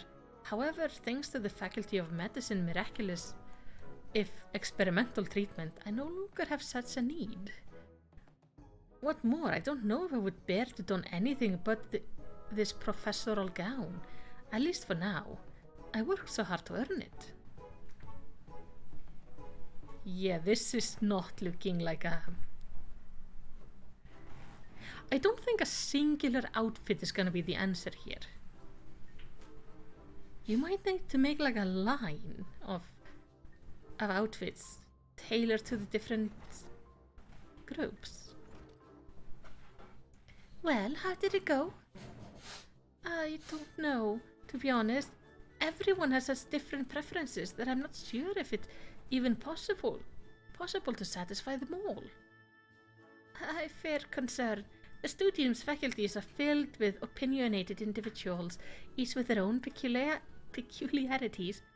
Additionally, our academics spend much of their time engaged in fieldwork as opposed to seminars, which further complicates stipulations of dress.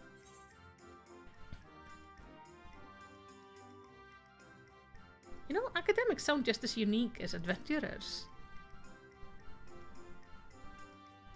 So maybe we need to make like different type of gear. Indeed.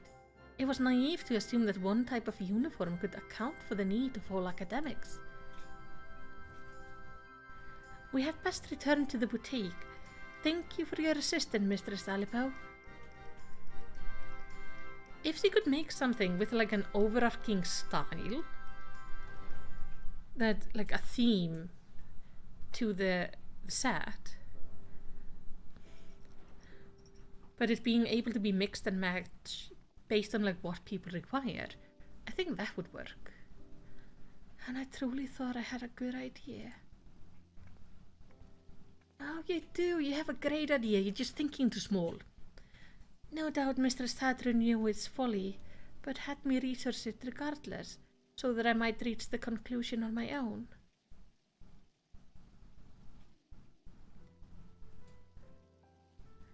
She meant well, I'm sure.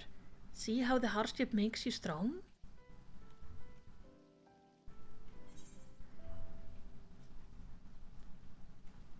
That's an important phrase to you, isn't it?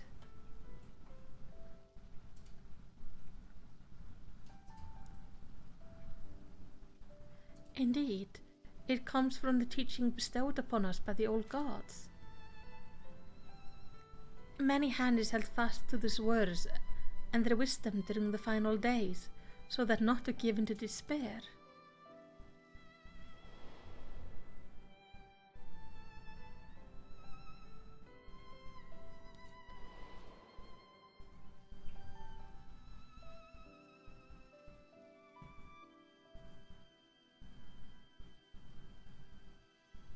When we call upon the divinities, is not to beg for salvation, but for guidance. So long as we live by their teachings, there is no hardship we cannot overcome. This is a core tenet of Hannish faith that has seen us through much adversity since the founding of our nation. It is as you say, Hashad, yet until you did, it did not occur to me to consider how they might apply to my personal struggle. Coming to Charlayan and working with Mr. Statru at the boutique, I've met so many people from all sorts of cultures, but in trying so hard to accommodate their wants and needs, I fear my own heritage has become an afterthought. That's not good. There is no shame in dedicating yourself to your work, And as we all have our limits, compromise and sacrifices are inevitable. It may surprise you, but once I aspired to become a steward. To look back on it now, it feels fanciful. Strange that we so easily let our dreams be cast aside by circumstance. I swore nothing would stand between me and my chosen path, and yet here I am. I know the divinities will guide us wherever so we go, but what if we stray too far? These two are getting awfully depressing over here. Would I be a fool to suggest that perhaps we should return to Thavnir? I mean, you could, it's safe now. But Mistress Tatru has done so much for us. We cannot simply leave the boutique on a moment's notice. Maybe not, but what of our families and friends? It is one thing for us to send money and well wishes, but I wonder if we could not do more if we were there, helping to rebuild. We haven't been back to the village since the final days, and I've already forgotten our old lives. I don't know, I just think Mistress Tatru should know how we feel is all. I think that's a good idea. Also, it makes sense for people who are forced to leave their homeland in times of war and hardship that they still want to go back when it's over. I think that's quite normal. Varshuta said that Mistress Tatru should be stopping by soon. When I asked how she felt about returning to Thavnir, she said she'd need time to consider. For my part at least, I think consulting with Mistress Tatru will help put my mind at ease. Yes. Also, I want to see the necklace. My, what a busy counter we have tonight, Hastad. It's good to see you out from behind your usual shipping crates. Yes, I thought I'd come and help Gina with her research. We just returned from the interviewing academics at the studium. About that, Mistress Tatru? Yeah.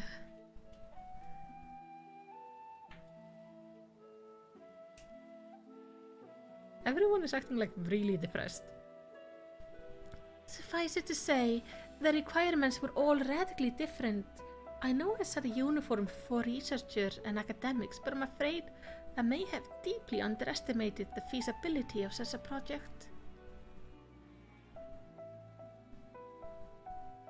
And that is perfectly alright.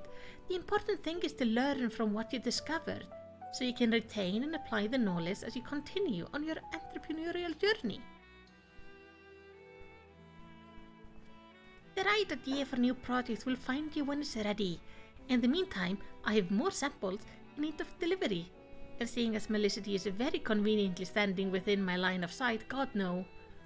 1,000 pardons, Mr. Tatru, but before you continue, I wish to speak with you about a personal matter. 1 second, guys.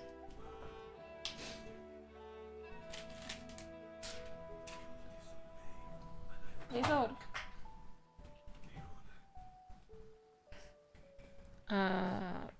Give me a second.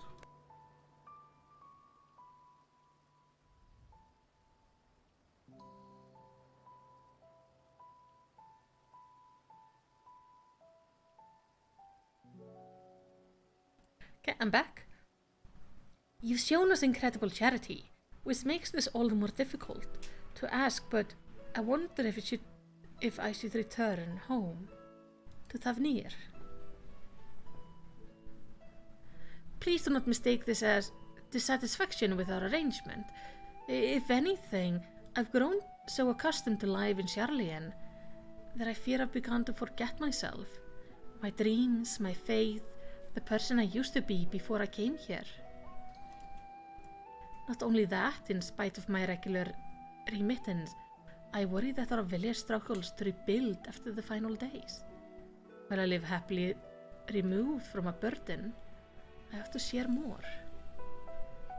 It feels disingenuous to both my home and the many kindnesses you continue to show us. I see. And do you feel the same? I've been so devoted to my work that I hadn't given much thought to the returning until Hastad mentioned it, but to claim that I'm not worried about the village would be a lie. While I'm of a similar mind as Makina, I must nevertheless remain here. Among other reasons, there is a project I'm resolved to complete.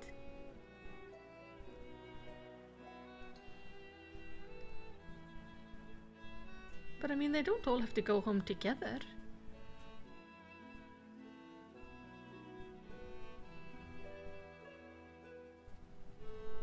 Well, I would be very sorry to see any of you go, but if remaining here causes you grief, I will spare no effort to see you safely home. Which is why I've decided that our next set of samples shall be delivered to Palakastan. Furthermore, I ask those who wish to visit accompany Melicity on her errand. Seeing how your village fares is no doubt the best thing for you both right now. I will help you understand your feeling, after which we may proceed howsoever you desire. Oh, so we're taking them like for a visit home.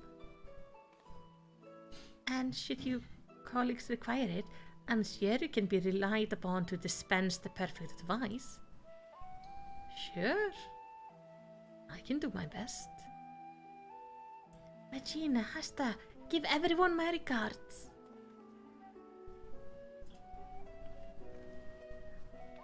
Then it's settled. I'll begin preparing the sample as once. Allow me to assist. I really like Tataru's outfit in this expansion pack. He looks very cozy.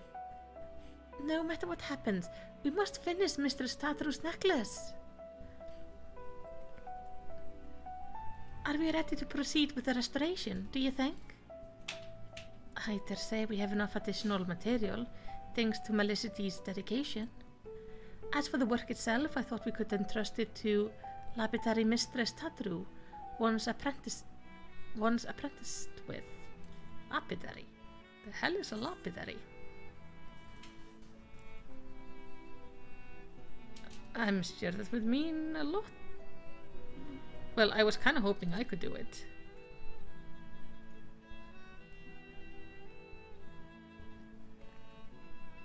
Have it so eager to contribute. Fear not, I have a specially important job for you later, if you pardon the mystery now. Let's leave the necklace in Varsuit's capable hands and join Hastad in Scholar Harbor. Can they not use the etherite? Are they going by boat? No.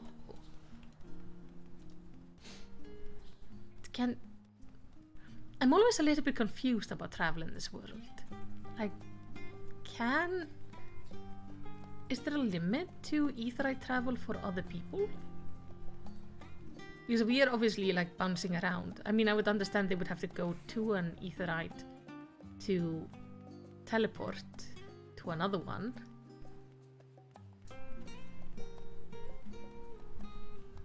Did they not attune to the one at their home, maybe?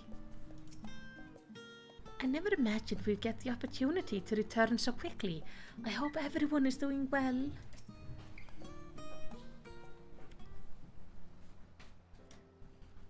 I remember when we first set foot upon these docks.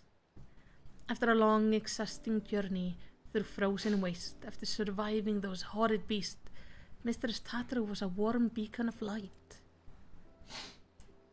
Working at the boutique has helped us rebuild our lives, but I will never forget that feeling of powerlessness. Should I have stayed in Palakastan and tried to defend my people? Was I a coward to flee? Is it a betrayal to my home and myself to remain here? I can't stop thinking about it. Anyway, I'm glad for this opportunity to better understand where my heart truly lies. All will be well, I'm sure, but we must be off, as we miss our connecting flight. Connecting flight? I am so confused. I'm so very confused.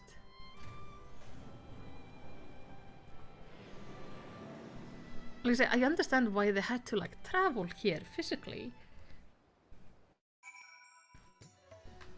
But could they not go back? Huh. We're back! We're truly back in the veneer! Was Rasatan always this grand? I can't believe we lived so close, yet so rarely made a trip. You remember how it was? Village duties always kept us all too busy for travel. Defending pilgrims was trying enough to be for the stewards, even before the final days. I wonder how many temple roads are still traversable. If even those in Rasatan struggle to travel for worship, our feelings of estrangement may be more common than we think. Since we've come all this way, would you mind terribly if Hastad and I toured the city on our own? Let's plan to meet in Palakastan on. Sure, off you go. I will meet you in Palakastan. Because I can teleport there. Which is very, very handy. I'm confused about the logistics of teleportation. Are you in here? Or are you upstairs? You're upstairs. Okay.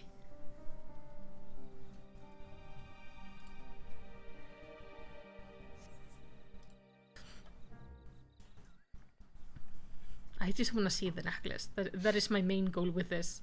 I just need to see the necklace. Home at last! Yes, home. I can finally breathe again. Come, let's go and find the elder. I hope the elder is still alive. The elder is still alive. Elder Yervit. Hastad, Madjin, how wonderful it is to see you. I've been so worried. Tell me, how is life at Charlayan? Are you being treated well? Oh yes, Elder.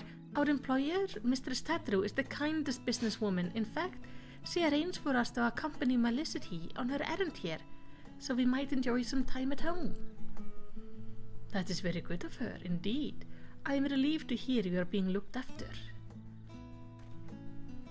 You are ever a guardian to our people.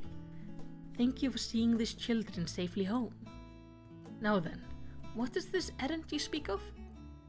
We have testers for you, like, basically we are a walking commercial. How splendid. Our stewards shall put these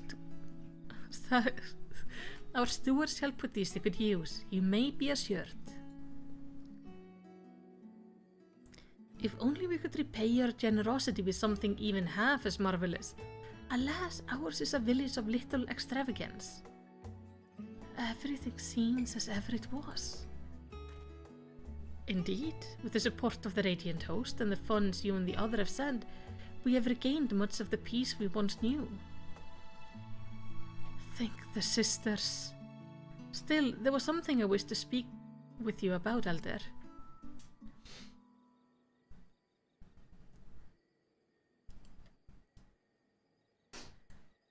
This is very, delightful. But my child, it's only right that you should wander, that you should roam. Your heart connections endure no matter where you go. You yet think of us fondly, even enough to visit, yes? And send us what gill you can spare, do you not? Gestures perhaps, but not through commitment. Should I not be here with all of you working to restore the village? There is no restoring our village, Hastad. Without those we lost, Palakastan will never be what it was. We must instead do all we can to become a new village, with a new future ahead of us, although the particulars of our path are not yet clear to me. How so? Ours has always been a settlement of stewards, as well as you know, tasked with the protection and preservation of Thavnir's sacred sites. But we have seen our roads shaken and temples defiled by beasts. The material is not always within our ability to protect. What is everlasting in our faith, the bond between our people and the divine? Through the old teaching, we remind ourselves of life's meaning. Yet if we wish to ensure our traditions endure for generations to come, should we not strive to do more than maintain our temples until pilgrims deign to visit? But I do not wish to tire you with an old man's musing. Surely there are ways to ensure our people remain connected to their heritage and faith. All we need is the right idea, something new our village could offer. Well, my word seems to have inspired you, and with the worldly insight you have gained, I am sure any future you envision for Palakastand will be nothing short of remarkable. But there is no need to rush. Take some time, speak with the others, and make yourselves at home.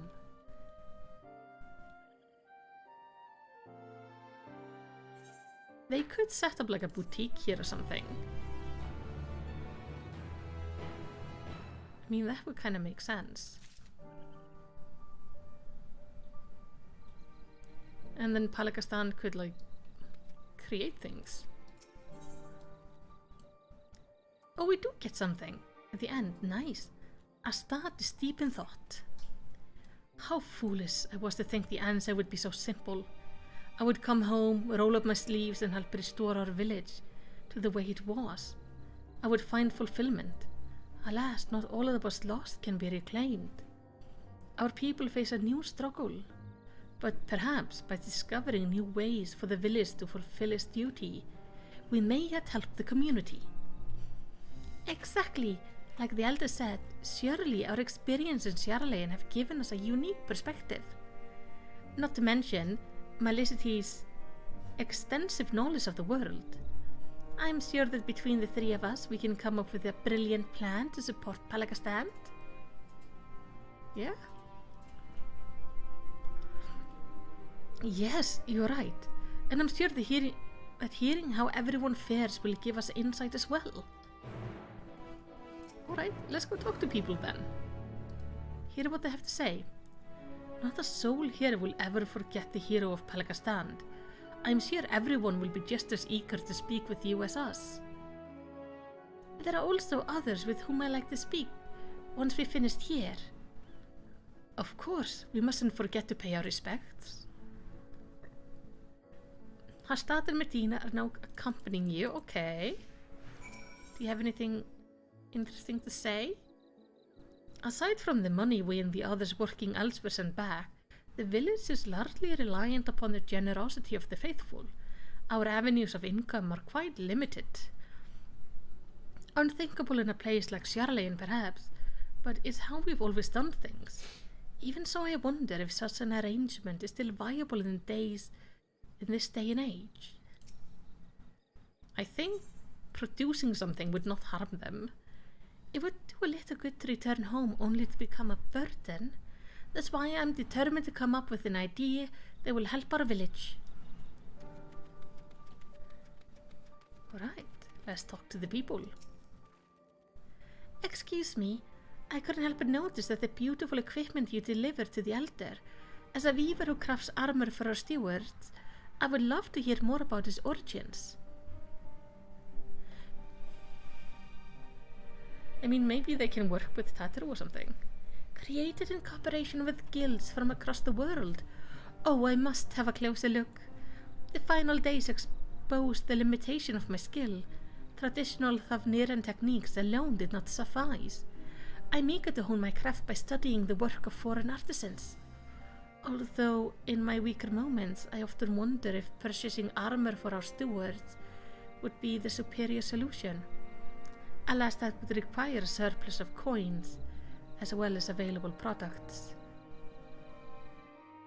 As a village sustained by donation and remittance, We would be hard-pressed to afford anything so expensive, even if our suppliers were to venture this deep into the jungle.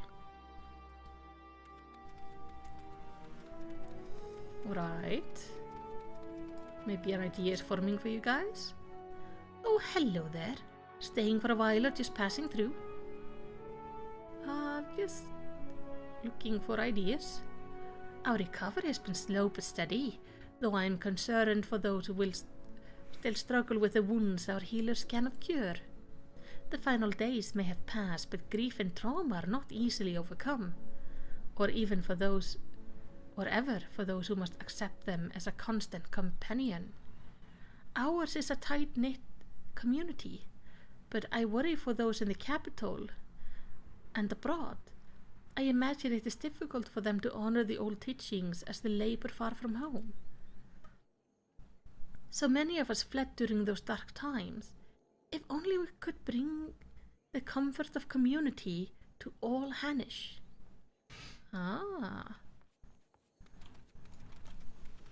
Maybe we could produce something for them to like bring a little bit of home to them. If it isn't Hastad and Medina, accompanied by our savior no less. Welcome home, welcome home. How are things recovering? True, we're a bit short-handed these days, but we managed nevertheless. While there's a happiness in being reunited with our young ones, we're just as happy knowing that you're walking your own path, no matter where it leads. I remember Hastad couldn't wait to become a steward when he was little, but as far as I'm concerned, sending aid from afar is just as praiseworthy as tending to the temple here. Times are changing, and who's to say that this cannot be another form of stewardship? A steward who supports the village from afar. I never even considered the possibility.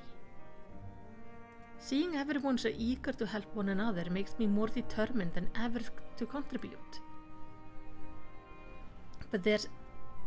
But before anything else, shall we go? It will be good to visit. To Perusa then. Oh, somebody who's passed away. Could we ask you to accompany us? The temple roads are perilous and your presence would be great comfort. Sure. Okay. Can I mount up with you guys following me? Can I fly with you guys following me? I think so. I think they'll just pop back into existence. If I remember correctly. Which is kind of funny. I'm just carrying them in my pocket. Yep, there they are. When I was little, we used to run through the wilds, playing steward in an imaginary fierce battle with hideous beasts. Got the scolding of a lifetime when our parents found out. But when it really happened, when the sky turned red and the jungle spewed forth unspeakable horrors, I could do nothing but cower. Perhaps that's why I feel so guilty for not returning, for not doing more, even if it may never be enough. But this time I will rise to the occasion. I never used to give much thought to those who walked these roads before me. Countless pilgrims who risked their lives for faith, aware of dangers ahead, they pressed on. So strong was their devotion, so sacred their tradition. It's a perilous path you walk, so it is written, and so to our forebears must have felt when braving these jungles to reach what would become our beloved home. Yeah, but they still made it. Okay, we need to go there. It's nice that I can just like throw them in my chocobo saddlebag and fly with them. They must be really squished up though. Probably not very comfy.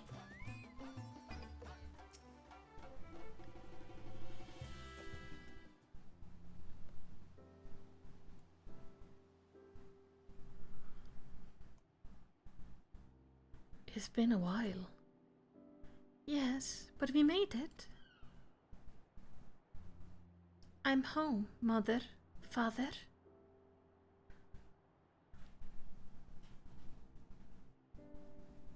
Aww.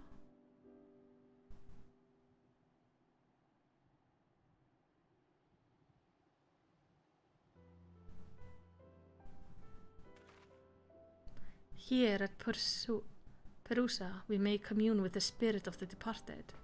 Neither Magina nor my parents survived the first days. I told them about how you saved us and that we were doing well. I know they will rest easier for it. May the next time we visit be to deliver glad tidings from Palakastan. Though I was relieved to find the village in better state than I had feared, it seems there are still issues we might help address. Finding a steady source of income, for instance, so the stewards can be properly outfitted without overwhelming our weaver. I was also troubled to hear about those who continue to struggle without the support of a local community. There must be some way to provide respite. Yes, indeed. The question is what? Do you have any thoughts? Well, you know, ask yourself, what would Tataru do?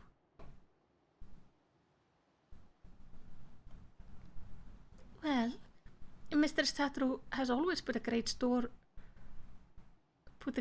by collaboration and partnership. So what if Palakastan were to enter into a partnership? Perhaps with the boutique itself? I think you're onto something. If the boutique sold wares the village produced, for instance, our people would have a reliable revenue stream. But what can Palakastan offer, and to whom? How about amulets and talisman, or images of the deities? Something simple, created with love for our homeland and our faith, so no one forgets or feels forgotten. I like that. Our temples were created in remembrance of our ancestors and divine teaching, but reminders needn't only be taken in the form of great works. A small keepsake may just be what our scattered brethren need to reassure themselves that they are still members of the community. This could be the answer we were looking for. I can't wait to tell Mr. Tataru. Perfect. Let's go back to Sjarlayan so I can get my reward. Rather, I can't wait for you to tell Mr. Tataru. But Gina, it was your idea after all. Oh, hello, Quantum Delta. Yes, the accent is Icelandic. Thank you. A team effort, let us say. I certainly couldn't have come up with it without you and Melicity. If your proposal is approved, Mr. Tataru will no doubt need assistance in Sjarlayan. I am ready and willing to provide it, but what of you, Hastad? What will you do? I too will return to the boutique. One day I will come home to stay, but for now, I wish to do all in my power to help our village thrive. I am relieved to hear you say that. So let's go and consult with the elder about our plan. I think this is actually a really good thing.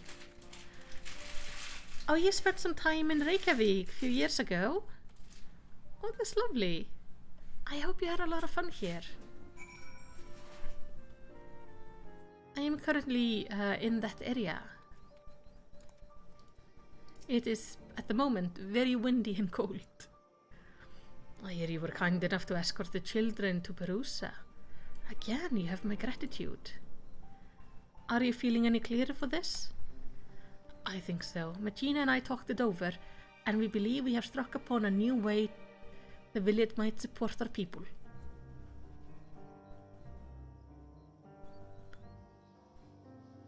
You love the country? Oh, that's so sweet. It is a good place to be.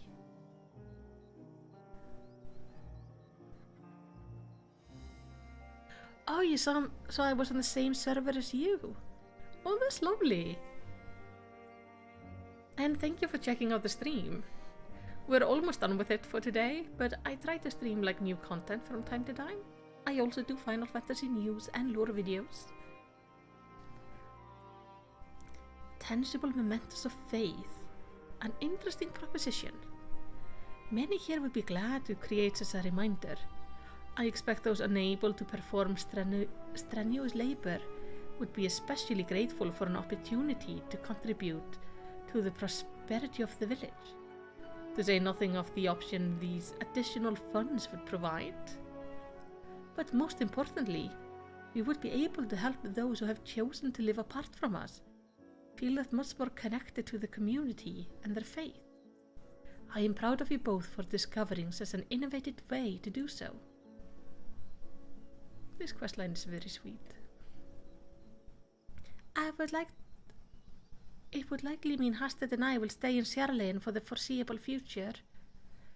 Then take with you the knowledge that no matter where your journey takes you, your hearts will always be as one. May the sister guide you.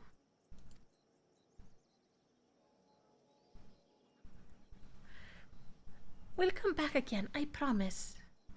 In the meantime, we shall see our plan to fruition. I will send word once we determine the particulars. Yeah, I used to stream on Twitch for a while, but I found the ad system there to be more annoying than the YouTube one. Right then, Sharlayan awaits.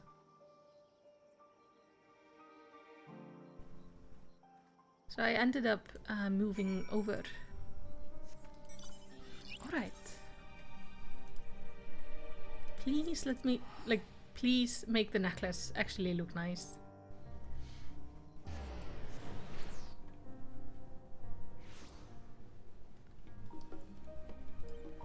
It's kind of nice here on the stream. I can actually tell, basically I tell YouTube that I will personally handle any mid-stream ads, and then I just don't do them. And that way they don't push them on. I was having issues with Twitch trying to just force ads when I didn't want them. Oh, Melicity, the necklace is back from Lapidary. I had nothing but fond memories of Mr. Statterus and was so eager to pour his everything into the restoration. The result is magnificent. The original sapphire ascended with a black pearl from the ruby sea and the rose shell of Verlet, united by length of Mackay leather, a singular necklace symbolizing Mistress Tatru's past and present. By the sisters, what a remarkable gift! Can we see it? However, it wants for a finishing touch. Alright. Preferably by your hand, Melicity. And after hearing about your visit to Palagastand, I know just the thing. In short, we will be proposing a new line of products to help our people feel closer to the roots, yes? So in honor of Mr. Statter's roots, I would have you inscribe the symbol of Nal Thal upon the back of the pendant. Oh, that would be an honor. That's super sweet.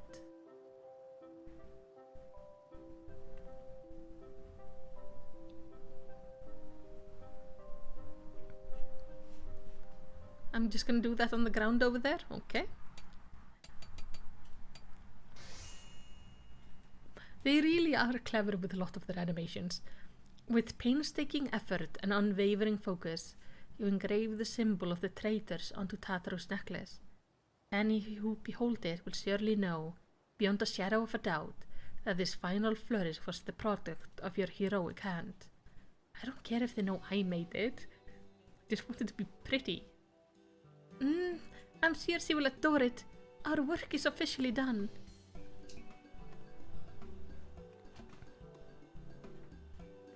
I've just received word from Mr. Statteru. She should be arriving in Scholar Harbour soon. Let's go and meet her there. Though, the way they read by your heroic hand, it could imply that as a master crafter it is amazing, or as somebody who does not know how to craft anything, that it's sloppy but honest. Oh, there she is.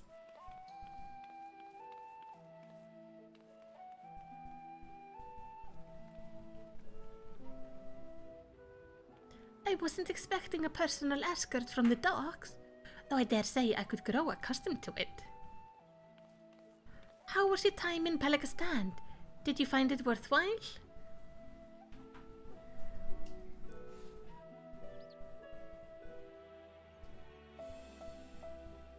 No, well, Tatru can come off as a bit harsh at times. He is actually a really wonderful person.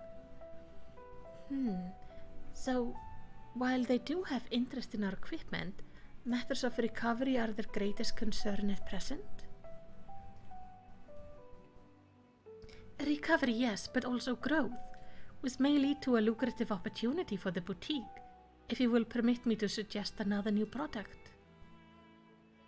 What if we offered handcrafted designs and produced by the people of Palakistan? Authentic work represented of Hannish culture. For those of us living abroad, reminders of home would do wonders to ease feelings of estrangement, and for others, such piece could be appreciated as beautiful work of art. Our village is up to the task. You will not be disappointed. Doubt not their conviction, Mistress Tatru.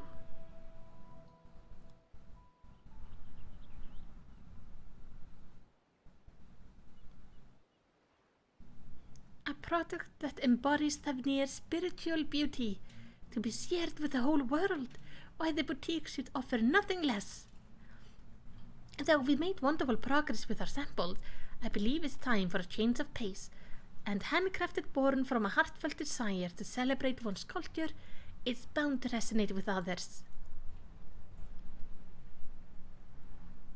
Aww.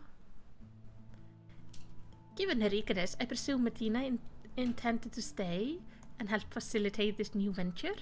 But what about you, Hastat? You felt the call to return to Thavnir rather more strongly, as I recall.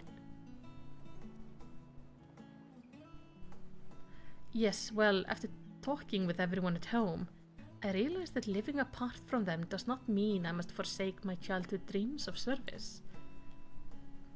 I believe I can best serve my people by staying in Sharlayan and continuing to work at the boutique, if you'll have me.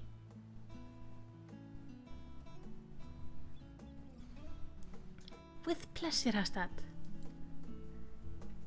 There are a fair few people of streamers on Cerberus,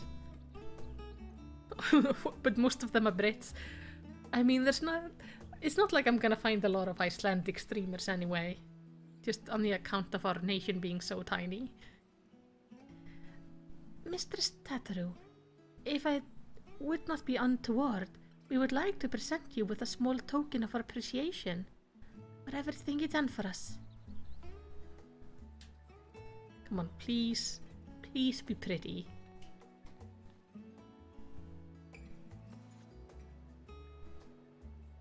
Not untowards at all. Rest assured that I graciously accept all offers of praise and adoration, especially ones as fine as this.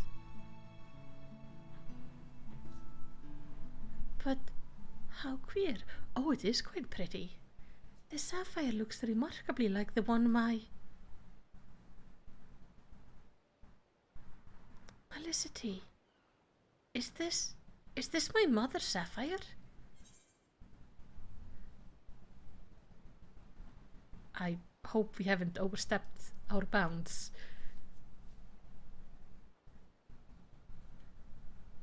No, it's perfect. I'm simply surprised at all. Aww.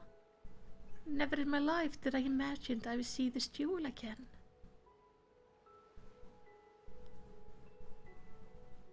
It was part of a family heirloom. When my mother was married, she received it from her mother. How her eyes sparkled when she spoke of one day giving it to me. I'll never forget. Don't do that. No, I'm gonna end up crying if you do that. But when father's business failed, we lost everything. And that was the last I saw of it. Though your heirloom did not survive in entirety, Master Pippin managed to recover the sapphire. From there, we collected parts from the clients during sample deliveries and commissioned the necklace you now hold.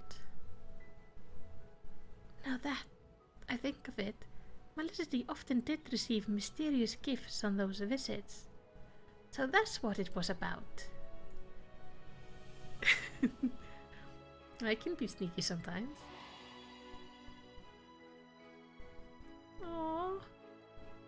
Time after time, I'm reminded that a fortune in coin promises only a fraction of what wealth of friendship provides.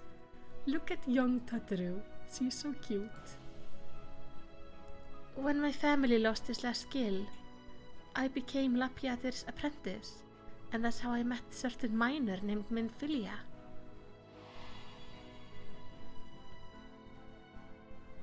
We hit it off instantly, chatting every time she brought in gems for appraisal, and then one day she came not with her usual haul, but with an invitation to join the Path of the 12.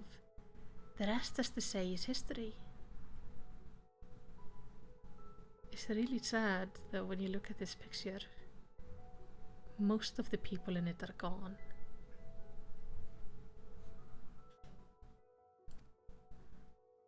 One serendipitous meeting that led to so many others, that led to so many incredible adventures.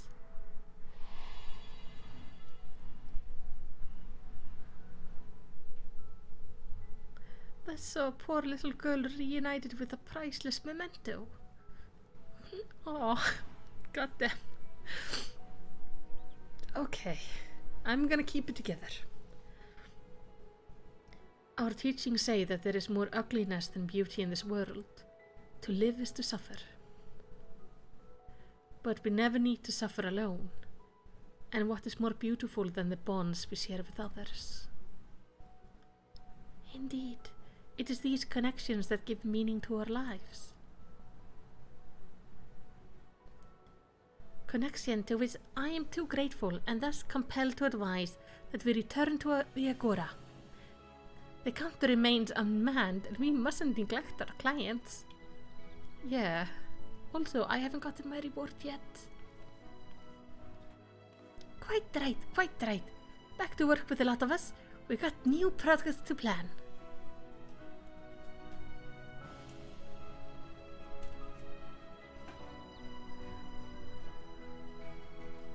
I think this side questline was actually really neat. Gave a really interesting view of like the world after the final days.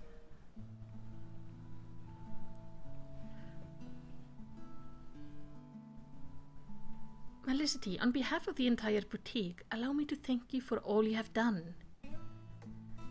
I am ashamed to admit that in our excitement to prepare Mistress Tataru's surprise, Varshit and I failed to prepare something for you. I'm fine. And that sounds like the cue for Mistress Tataru. Oh, Tataru has something. Why do you have to look evil? Very soon, Melisset here will no doubt embark upon another journey to corners of the world unknown, as he is wont to do.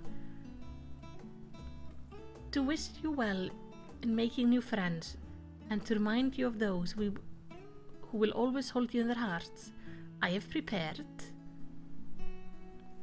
bespoke chocobo barding, crafted with the love by one Tataru. Aww.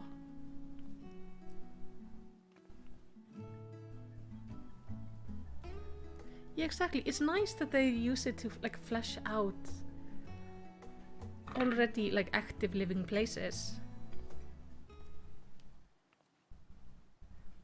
I dare say my boutique will be embarking upon its own adventure in the coming days, and with true adventure invariably comes tribulation. But with your compassion, resourcefulness and reliability, I have every confidence that we shall succeed in our respective endeavours. To ever higher returns of both coin and camaraderie. Especially the coin.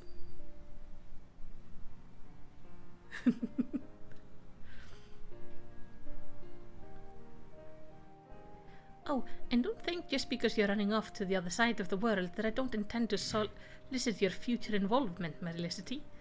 I did not expect to be free, don't worry. You won't escape me that easily.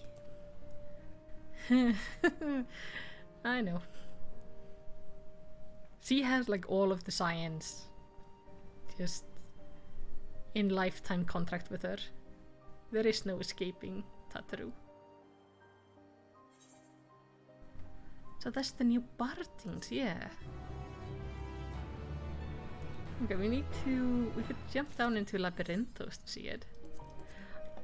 I'm not sure how much I'm gonna use it though, as I already have a Barting I quite like for my in-game version of Katla, which is my Chocobo.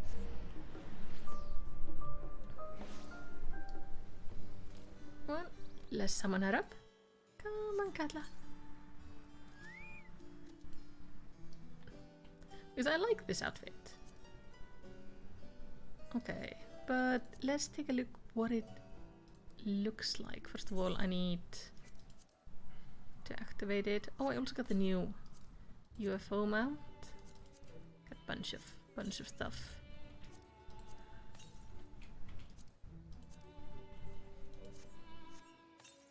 Okay. Companion. That was...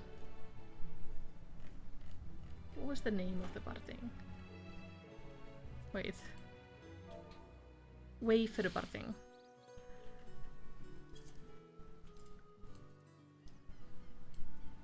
Oh.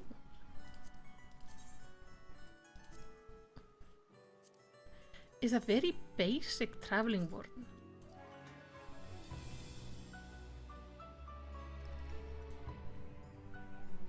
But still very nice. It's a very nice traveling one.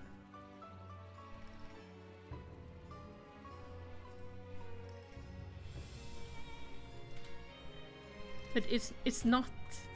It is not the Felicious Barting, which I love more than all things. But that's gonna be it tonight. I've had a lot of fun during the stream, and I just want to say thank you guys for showing up.